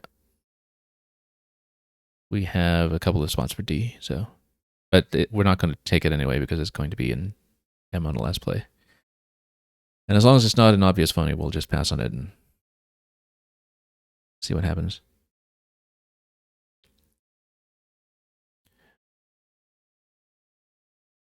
Oh, yeah, barn-like. Yeah, because I did see barn-like. I was unsure. I did see barn-like. Because for a moment I was kind of iterating through the possible blanks on that, and I was thinking, no, it can't be yarn-like. And I was thinking, can it be barn-like? And then when I saw hernial, I just took it anyway. And you were thinking OB over here if I was going to fish off 2 on this spot for... No, not on this spot, but you were saying something about the ALA spot begging to be used. I missed jab there. Okay, I see. Up top. I'd identified the spot earlier too. I just completely blanked on it when I had that. Oh, you mean OB over here. Yeah, and keeping the A for the top spot before the Q got there. That were possible. A couple of blind spots all over the place there, but that's okay. I was just relieved to have seen hernial. Because apart from barn-like, I don't know what else was actually possible on that turn. Let me just update the record first. We'll have a winning record going into the last round today. And that's at least on pace with how we usually do around here. So yeah, luxated, we got the highest scoring spot for it. Of the 3. That's pretty easy to see that one. Isohels, yeah, this was when I was thinking, like, is Shiloh something? No, it's not. It's Isohels, and we should remember that. A map line indicating points of equal sunshine. Oh, I should know this then. Bit of a rough spot for it, though, as you can see, with the O and the E being quite vulnerable. It is aggressive, but I would have played it if I saw. Eloiners, Oileries, it hits the double-double. That's something we talked about. And then my opponent goes up here. We need to do some vowel dumping at this point. And we could have undoubled the N, perhaps. Nothing for either of us here. I was trying to look for something up here, but that's okay. This was reasonable. Rollies, lots of possibilities here. This would have been fun if you know your Maori. Your low probability Maori. Oh, look at this one. Rui cats. A South African lynx. Interesting. In some ways, Uralese is the easiest one to see there, which says something about your brain on Scrabble. Inkany, I don't think I knew. Despite theoretically reading Shakespeare. But yeah, the leaves here would have made me stop and question what was going on. I think this is fine. In terms of having something that I actually know how to play. OY or OYE. OYE comes out slightly ahead in equity, but if you look at the bag, I think it's OY. And yeah, this is an exchange turn, and this was what my opponent was dealing with. And then we spent way too long on this. So manlier hit fits. Oh, I didn't think about the M hook there. If we thought about the M hook here, that would have been very easy to see, actually. And barn-like is the only thing up top, except rationale for a 9. Look at that. And a whole bunch of other ones. Non-serial, non-pari, non-linear. All things that would have been fun, but Probably positionally not that wise. But yeah, if I saw HMM, that should have been easy to hit. Much easier than I made it look. And this was where we missed a jab on the top spot. And played much worse. Not even that, actually. We played Cat Joe here. Yeah. I think, having a bit of tunnel vision for the bottom corner here because I was trying to hit this so hard, and we just ended up doing something there without actually looking at the rest of the board properly. This drew a challenge for me. Or bad, I guess it's kind of like forbade, right? Forbid, forbad. And QAT takes the top. Bird, I didn't see this. Oh, that would have been a fun position and easy to see. Furor we should have seen. I was actually looking at it. Except without considering the E. Why is it classified as Italian? I always thought it was just very naturally in English. Spell that away. Didn't even know it was an Italian loanword or something. So yeah, we didn't see the spot.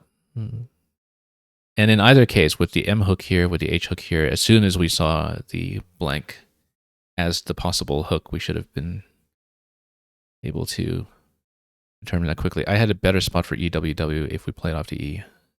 But then I'd have to fumble around with the last few tiles, so who knows. And yeah, not much going on that we could work with. Although, I guess technically, oh yeah, OBE here. So yeah, not much else going on for us at the end. But we got the win.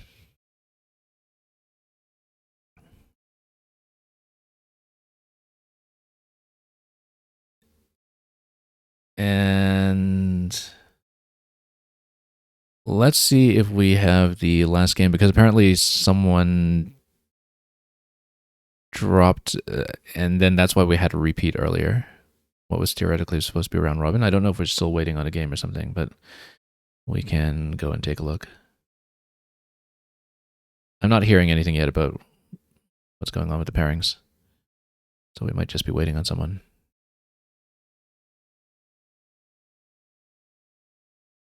Just give me a moment and we'll actually check. And if we have a chance to look at round 3, we will.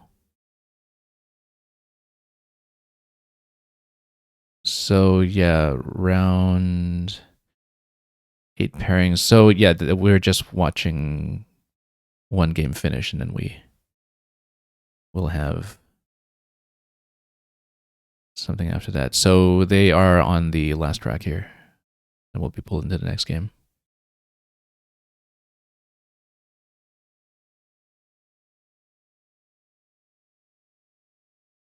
And then we'll see what happens. I'm going to look at my round 3 just to page through it quickly. We won't really be able to look at it too closely, but might as well take the time while we can, because there were maybe a few turns we wanted to look at earlier. And so, yeah, Amaze was a pretty easy spot. This was where we missed Jeet instead of going Veal.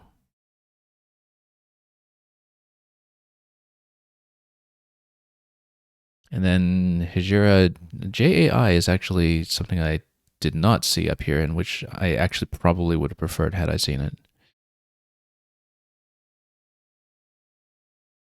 And then I was actually looking for something like this the whole game, but we never got the tiles on my side for it. That was one of the only things I could think of that was a 5 ending in J. Might be the only thing that's a 5 ending in J, as far as I know. Then, yeah, we'll just page through it quickly. Big time and imbuing on that turn. Following up with fib over there. Unpraying. I don't think I would have tried it. I did see praying. I did not see unpraying. And unpray is to revoke the praying of something. So If you pray but you want to take it back, then you're unpraying. I didn't know it was reversible. But yeah, anyway, we see the plays here. We didn't see the Ringo's spot, but I would not have gone Signor there, I don't think. Signor. Leighton follows up. Wiley Wifty we missed as scoring better, but that's okay. Keeping the F for REF down here was not the worst idea. So Flutters actually was on my opponent's rack, and they played OI and blocked. Because I was thinking one of the things in the pool is Flutters, right? And I was thinking, I went down. I guess Flutters isn't possible anymore. And they actually had Flutters, and of course slowed. Anyway, we need to play, so let's get into the next game. So now we've solved that mystery. And it'll be a rematch over here, so I'll be first.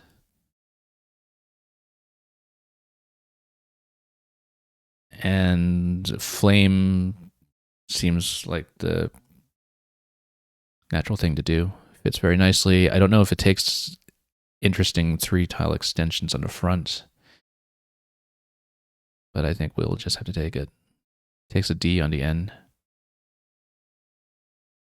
Dr. Cliche, you're saying Feyhelm is where all the fairies are from. Yeah, exactly. And Spencer's Fairy Queen.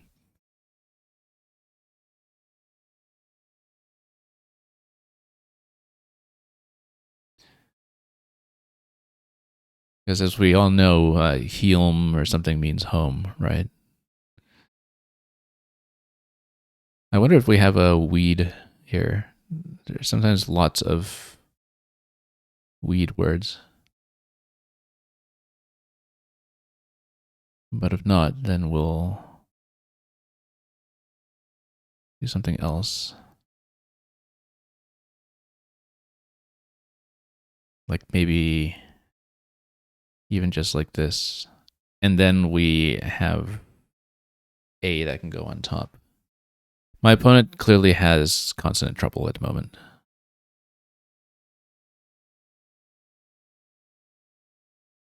I'm trying to see if I have something that will score a lot better, but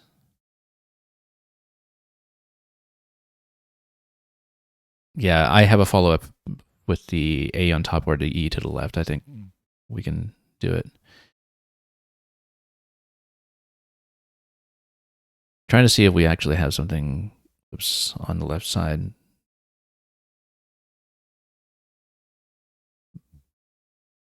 But we are actually vowel heavy right now, and if we can just get rid of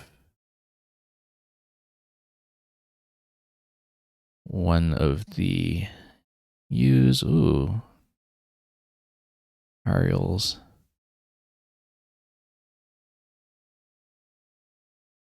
So yeah, that was. Do we want to dangle the X spot here for content? Maybe.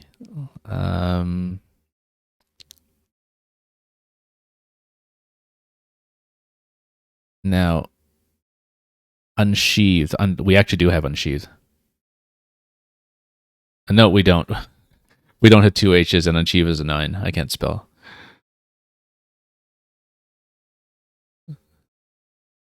Okay, never mind. Never mind.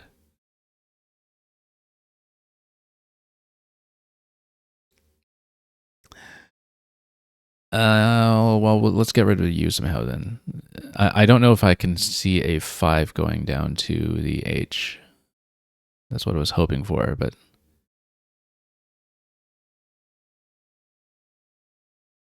I think we just go.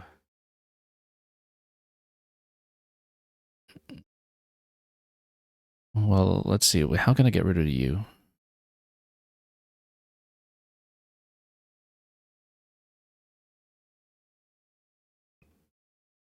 We're burning so much time on this stuff. Maybe we just go UTE.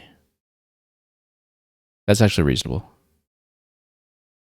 This looks close to something. Despite the clunky consonants. The person hectored by a ghost is a hauntee. I was definitely thinking that. This is just going to be brash.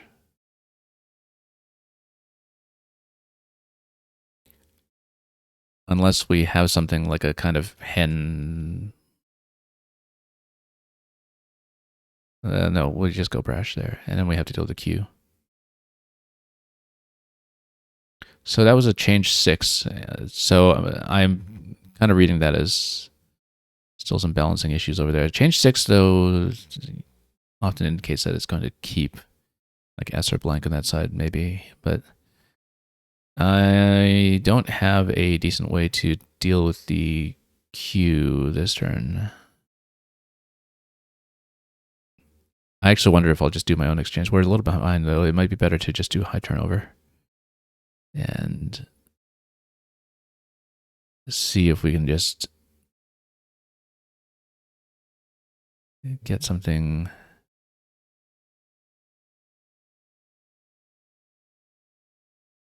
I'm just trying to see if we have something that will go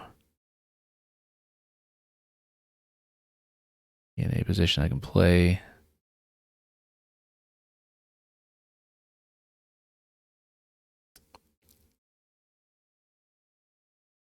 Yeah, this one's a little rough with the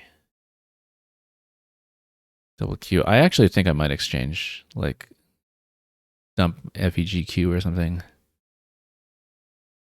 Although we can also just go right side. Yeah, you know what? Let's just take this. I don't like this, but if you can grab an I out of this, maybe we can still survive this somehow.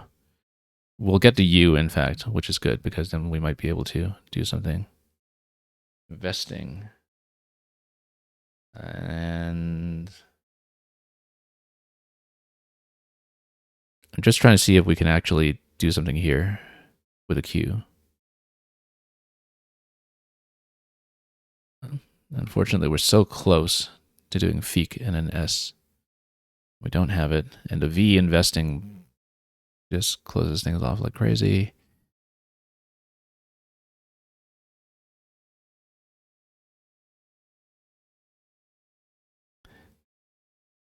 I guess, yeah, we can't even do something with the QU stretching to the right because the G is in the way.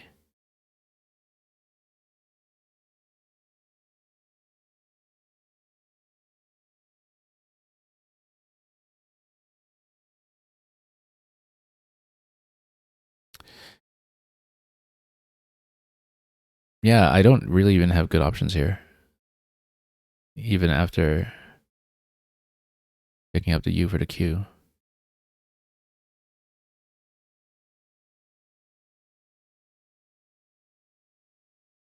Unless there's something I'm not seeing. Because I don't really have. Well, the thing is, like, if you are keeping QU, at least it's still playable. But we just need to find a way to do something. So, for example, if we just go OF here, maybe we can play towards it below and draw into something. Or, I mean, I don't think we can have a good fish into dumping the Q under the I for a big score. I feel like we definitely are missing something here, though. I'm burning so much time. It's so early in the game, too.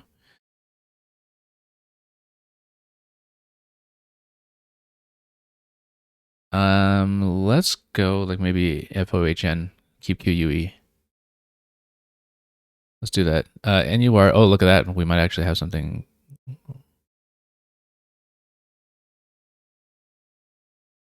Antiques through T, quantized through T.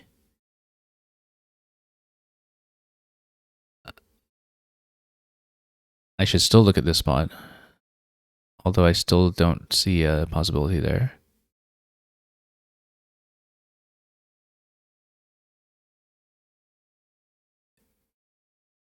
Equinia, does Equinia take an S under it? I'm not sure. Oh, you know what? We got it. We got it.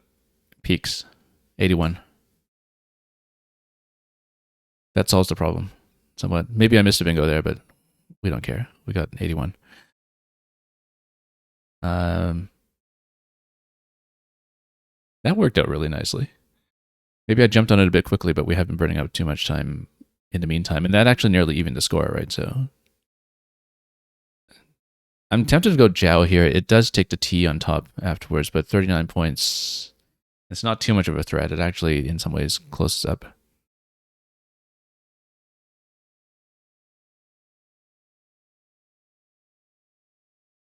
So I'm trying to remember if NUR takes a K in front. I think it does. And but K is already used. So look at that, fishing off 1A. I feel like well, you got some major lanes all over the place. We're not going to be able to block all of that stuff because like top is open, S is open. Fishing off A tells me it's going to be a hit. Like this side's open. Best we can do is do this, and then if we draw something into a T up top or an O, because OO is a word now. Actually, WO giving me OO for a spot gives me a place to recover from Lettiest. We won't be able to do much with the E down here, but we might be able to do something with the O up top if we can find a good way to spend the Y. I think DOF is good, and then despite that still being way too vowel heavy, I think we can actually take it.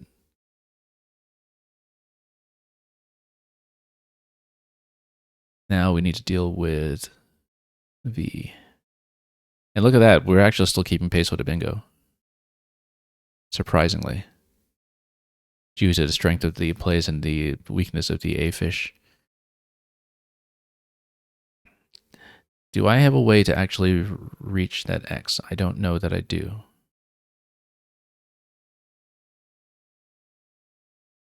But we might be able to go, am I thinking AINE over 25 maybe? OVO though, that's kind of terrible.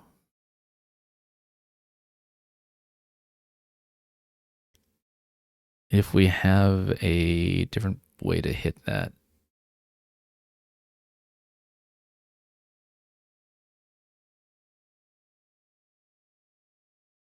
I don't know if we do.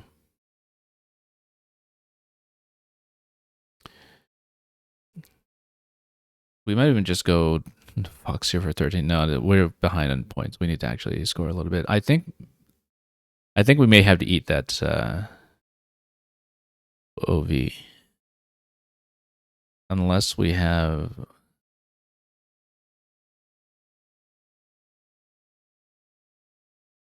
Let me think about this. Some way to drop the O down below. A... No. I think we have to do it. So close to something like voicing. But cooing... I'm trying to see if... Because the idea here with the X was I was thinking that we might be able to do something that ends with V to take out the left side of that with Vex. But look at that, Zex is going to go down, so much for that idea. You know what? We'll just take cooing over here. Yeah, Res is going to hit for, what, 52? Unless I have a way... I think coving might actually be good. That might be better. Coving... I don't think coving is good, unfortunately. Coving...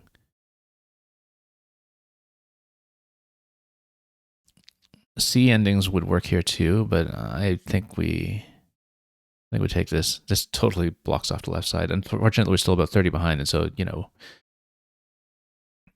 Oh, and actually, this 6 in the bag now. Or 6 on my opponent's rack. I didn't realize the game was finishing this soon. Because the right side came down. Yeah, so I might not be able to catch at this point because blank is on my opponent's rack and we just don't have a follow-up to this.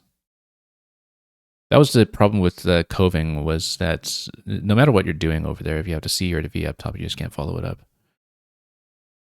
And so we will just straight up lose this one, I think.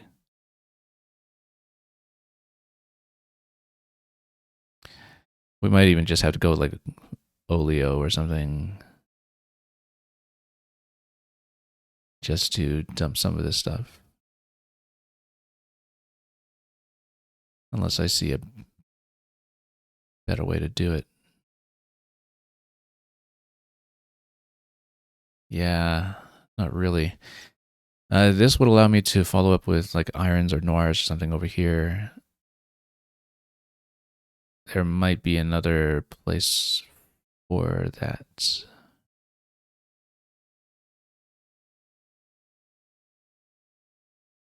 Not really, actually. We might just lose. I'm trying to see if my opponent has something that would be a 6 that would just finish this immediately, and it might be possible. But I don't think I'll necessarily see it. Let's just take it.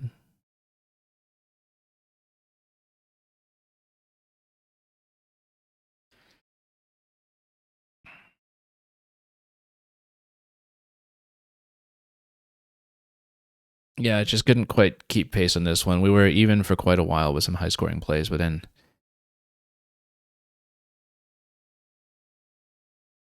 maybe with the eyes remaining, it might even have made sense to try to fish into voicing on the left.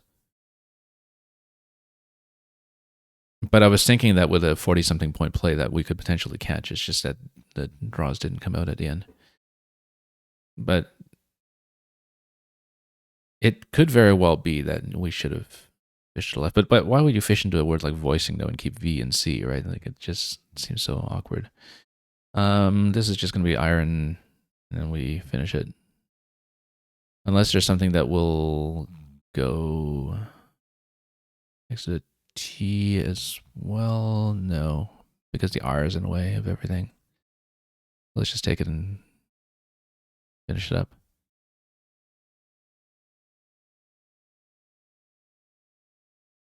Okay. And so we'll be down by 40 at the end here. And let's look over it. Let's update the record first. So yeah, we're going to finish evenly, as we very often do with this group, at the end of 8 rounds. 4-4 today. And oh, I actually didn't think about this. FEHME. I do know it because FEH hooks onto M, and I probably would have seen that there's the E hook on top of that. Also VEHM.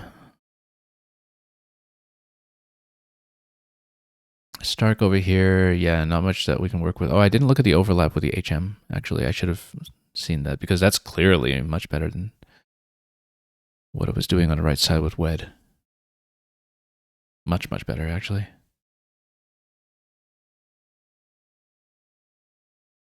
So Perile's over here, a pair royal, a throw of 3 dice, all the same. Yeah, the HM has been a bit of a board vision issue today with HM and HMM.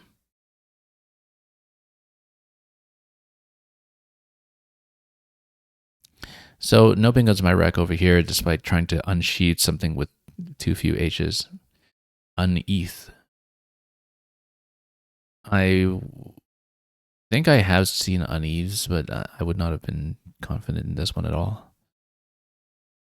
And yeah, look at this. This is a change 6. Change 6 actually comes out best on this with keeping an E, because of the positive value on the E. And then Louis is playable there, but there we are. And then I saw Brash. BY is going to do well there. Yeah, here you can see very few possibilities. Everything's very low on the equity table. I was not going to keep FQ out of hinge, I don't think. But yeah, the overlap here is still available at that point. And then here we got a lot of possibilities of ending, averting, vesting. Vesting closes up against counterplay, and so you can see why this would have been chosen instead of hitting the triple for a player who's pulling ahead.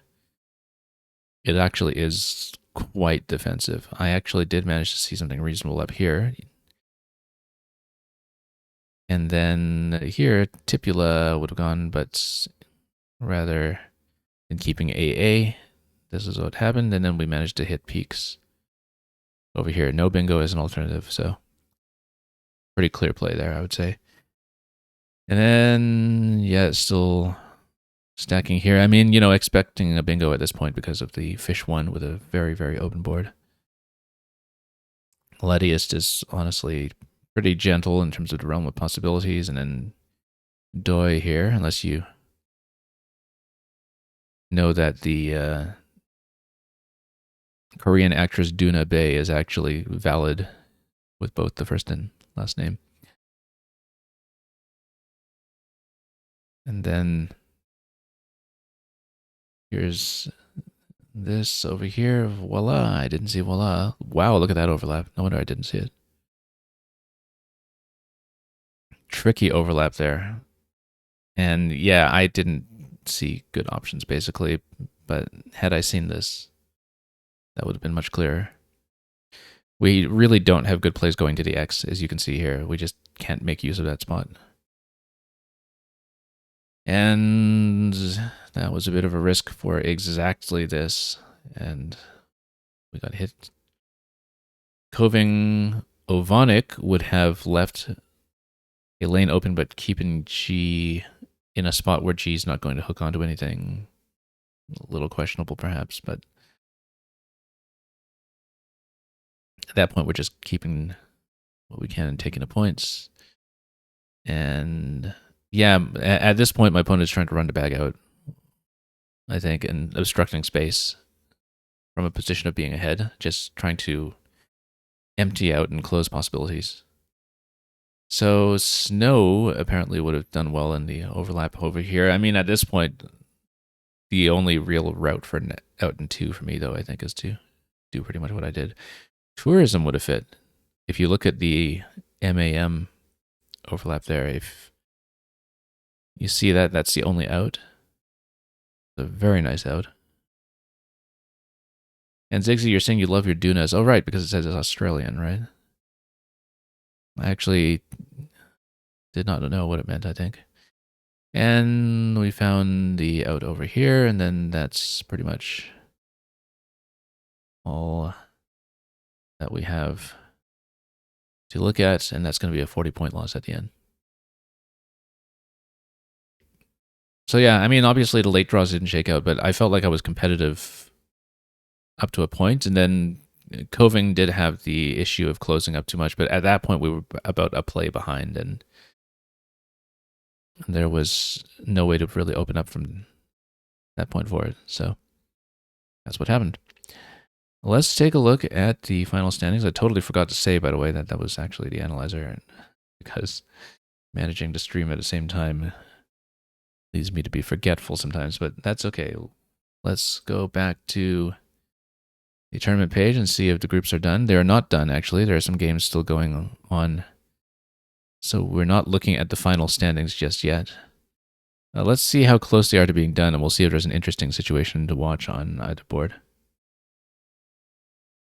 This is close. Look at this. Looking at IIU over here, so for the EL, this is a situation where the player is looking for a 15-point play. If you can find a 15-point play with EL, then that's going to decide the game. We'll go back to that one in a moment. I'll look at the other board. This one looks like it's going to be the interesting one, though. This one here, oh yeah, that's a blowout of 130 points or so. Well, let's watch the last play on this first board.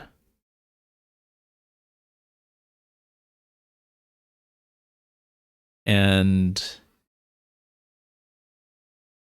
hard to see what might be the possibility.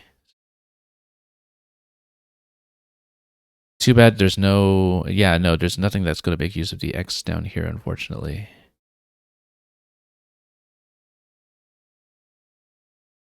Too bad Sinopia doesn't take an L or something, or an E or anything like that. EL for Chide. Look at this.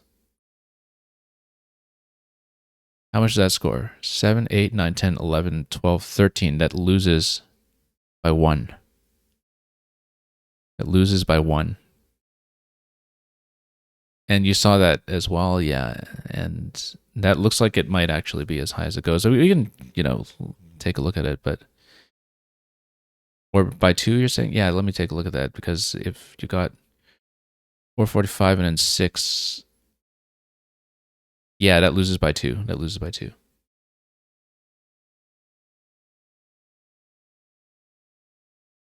Trying to see if I can spot anything else here, but I don't think I can. But you can see why the player is taking all the time to find this play. And yeah, that's the best that will happen there. 4-5-3, 4-5-1. Very interesting finish on this one. All plays are valid here on this board. Yeah, looks like it was a very close endgame with the Z and the Q coming out right at the end, actually prior to the EE and EL plays. That we'll actually look at this one for a moment, because this, I just want to zip over to the ending there to see a few turns before, well, a few turns before the end. Because this was the situation here, like holding Z, opponent holding Q, and with a very close score. And going for Z over here. And then we'll just take a look here, because, yeah, so there was a slight optimization here on the Z with ZE and shedding the vowels a little bit faster, but let's see what the actual sequence was. Because QIS was not really blockable at that point. Q would have played... Oh, interestingly enough, that location, if it's the only location for the Q, could have actually led to a stick if...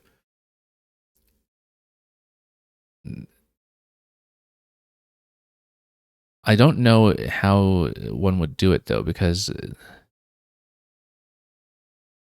the only way to really jam that position up is... Because you would still have QIS going down the right side. So no, you can't really stick it, because if you go, for example, ZE on the left, QIS comes down on the right. If you go I on the right, then Q just goes on top of the I. But then maybe you force the Q to be a small play, right? Like if you have the I there, then Q would go like QI down here, or I don't know if there was another place, but it looks like the Q was pretty obstructed. And if you force a sub 20 point play on the opponent's Q, then maybe you outrun at that point. But then, no, it was the player with the Z who won the game by 2. So the calculation there might be that you can survive QIS and just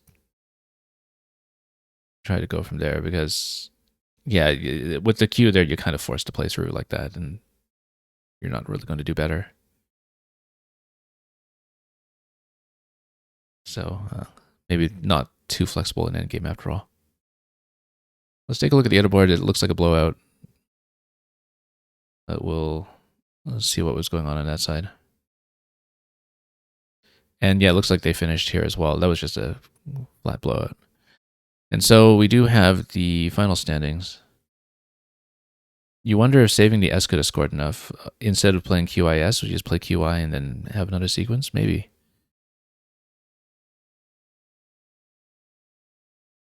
Might be worth looking at. But yeah, so, wow, another clean sweep over here for the director of this group. I think he also had a clean sweep last time that we showed this on stream. But he's like a world top 100 player, I think. He's actually quite good by Westbit rating, so that's not really surprising. I found that this has, for the rest of the group, been consistently one that I've been kind of going half and half against, so it looks like we're well placed where we are, and then getting up into 2100 territory as well. Because at the end of my game, what do we finish on? Yeah, because I still wound up on 2102 on Woogles at the end of that. I haven't really been paying attention to the number, to be honest. As long as I'm over 2,000, so I can qualify to play in the top group here, we're not too fussy about that. And for once, we actually managed to step through the games, even though we didn't do so very carefully, and saw that we escaped some situations like the Flutters game, where my opponent blocked himself. But came out all right here. Came out even pretty decently in spread, and yeah, we might have gone 0-2 against the leader here, but as usual, they were actually tough games and not very clearly decided until the last few turns. So, and Zigzy, you were looking at the last game there in round 8, and you're saying that keeping the S actually would have won the ending. Let's take a look at that one again, actually. Let's step through it. Back to where we were. Because QIS being the critical player here. So look at this. So this is the end game that we're looking at for 406349.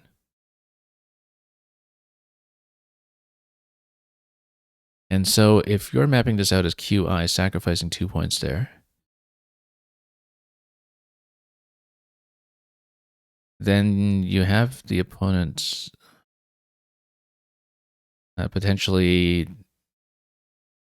playing off something similar if you're maximizing, unless you know that you're blocking off a particular spot. Now, of course, that's assuming, though. So in this spot here, though, if you play EE, you might not if your opponent's still holding the S, though, right? Like if your opponent's still holding the S and you know that Rabbitine takes an S, then you might not do that to give the extra points away in the corner. Although maybe the trade-off is okay because you give your opponent an extra 4 points. Maybe. Because you'll want to go out with the LES anyway, right? Yeah, because you're saying SEL plays in this spot here. But then why wouldn't you just go EE one spot over? Like, why wouldn't you go EE here? Because you go EE there, then you don't have the SEL spot, and you also don't have...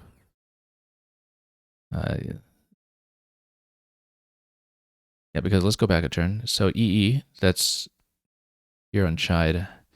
This is minus 2 points over here. But then you don't give as much back on that spot. So supposing that you have QI instead of QIS, then at this point, the trailing score is 430. So 437, and then...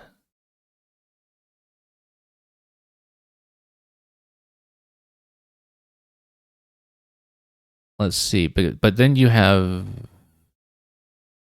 oh, LES isn't valid anymore, is it? In Collins. Because I was looking at this spot here, I guess... yeah, that wouldn't go. Let me think about this then. But you have this spot. If you go QI, then IT gives you ITS. That's 5 points. You've got ELS over here, because if you have QI, then that fits, right? And then that actually gets you within because you have an out. You think Lears and C. Oh, I see, like down here.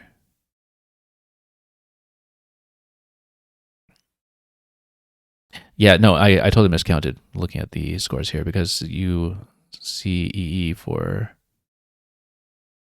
14 here. Oh, yeah, right, okay, and then that would go down and that would be 4, 5, 6, 7, 8, 9, 10. So we'd be looking, I can't quite visualize this, but this would be looking at like 430 to 451 at that point, I think. And you pick up 6.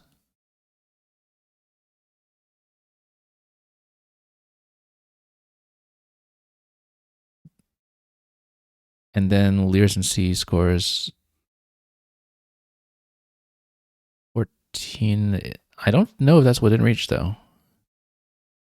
Because against trailing score after QI was 430. And then score after EE on the other spot would be 451.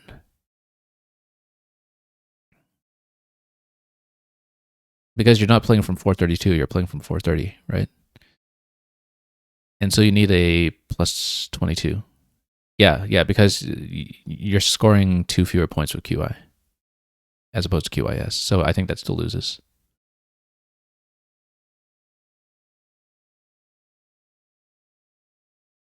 3, 4, 5, 6, 7, 8, 9, 10. Oh, and then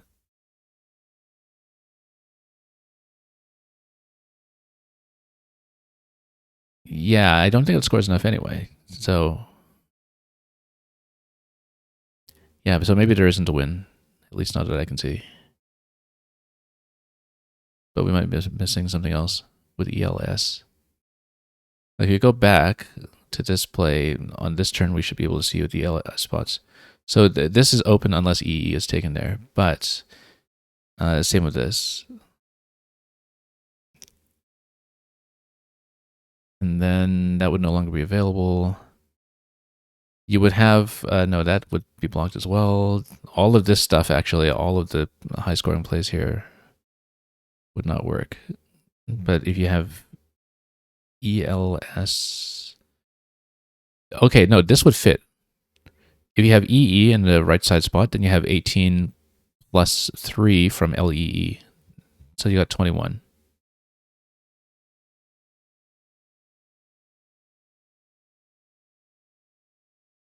And then you add the plus 6 after that, right? So that actually wins if EE is on the right side spot. So that would not be the winning route.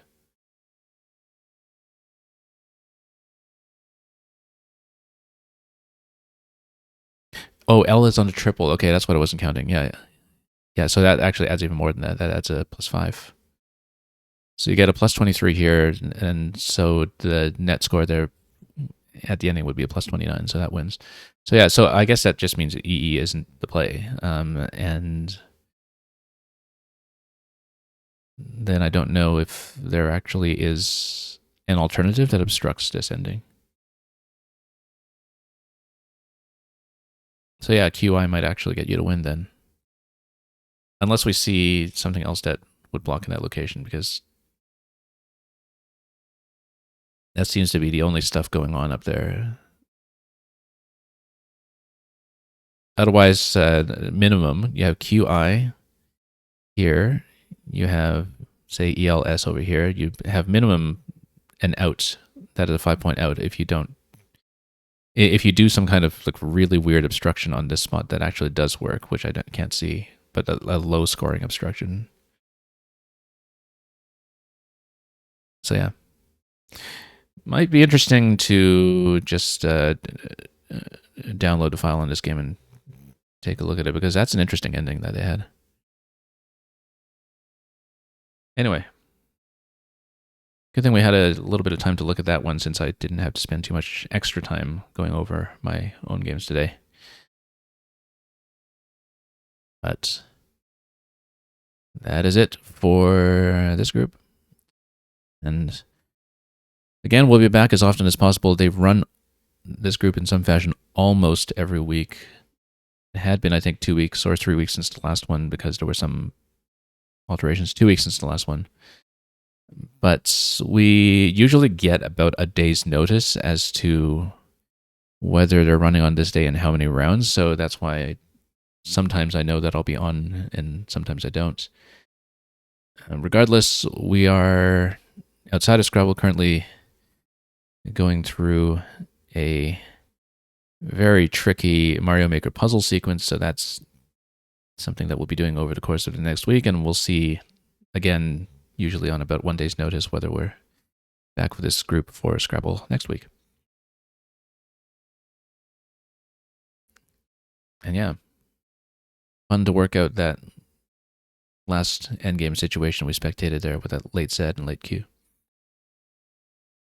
And pretty fun to play through the games today and collect more blunders that are learning experiences, particularly when it comes to visualizing hooks while holding a blank. That came up multiple times when it came to spotting the available bingo lanes. You think MOU maybe is its high? Yeah, I'll have to go back to look at that. Anyway, thank you so much for joining me today. We will close off here at this point. And we'll see when we are next back for more of this game. So, thanks so much for watching. Thanks for joining in the fun along the way and spotting the plays I missed after I missed them. And bearing with some of the moments when my visualization was clearly very lacking. But until we meet again for more Scrabble or whatever else, have a wonderful week ahead of you with everything else you may be playing or watching. And as always, fare thee well.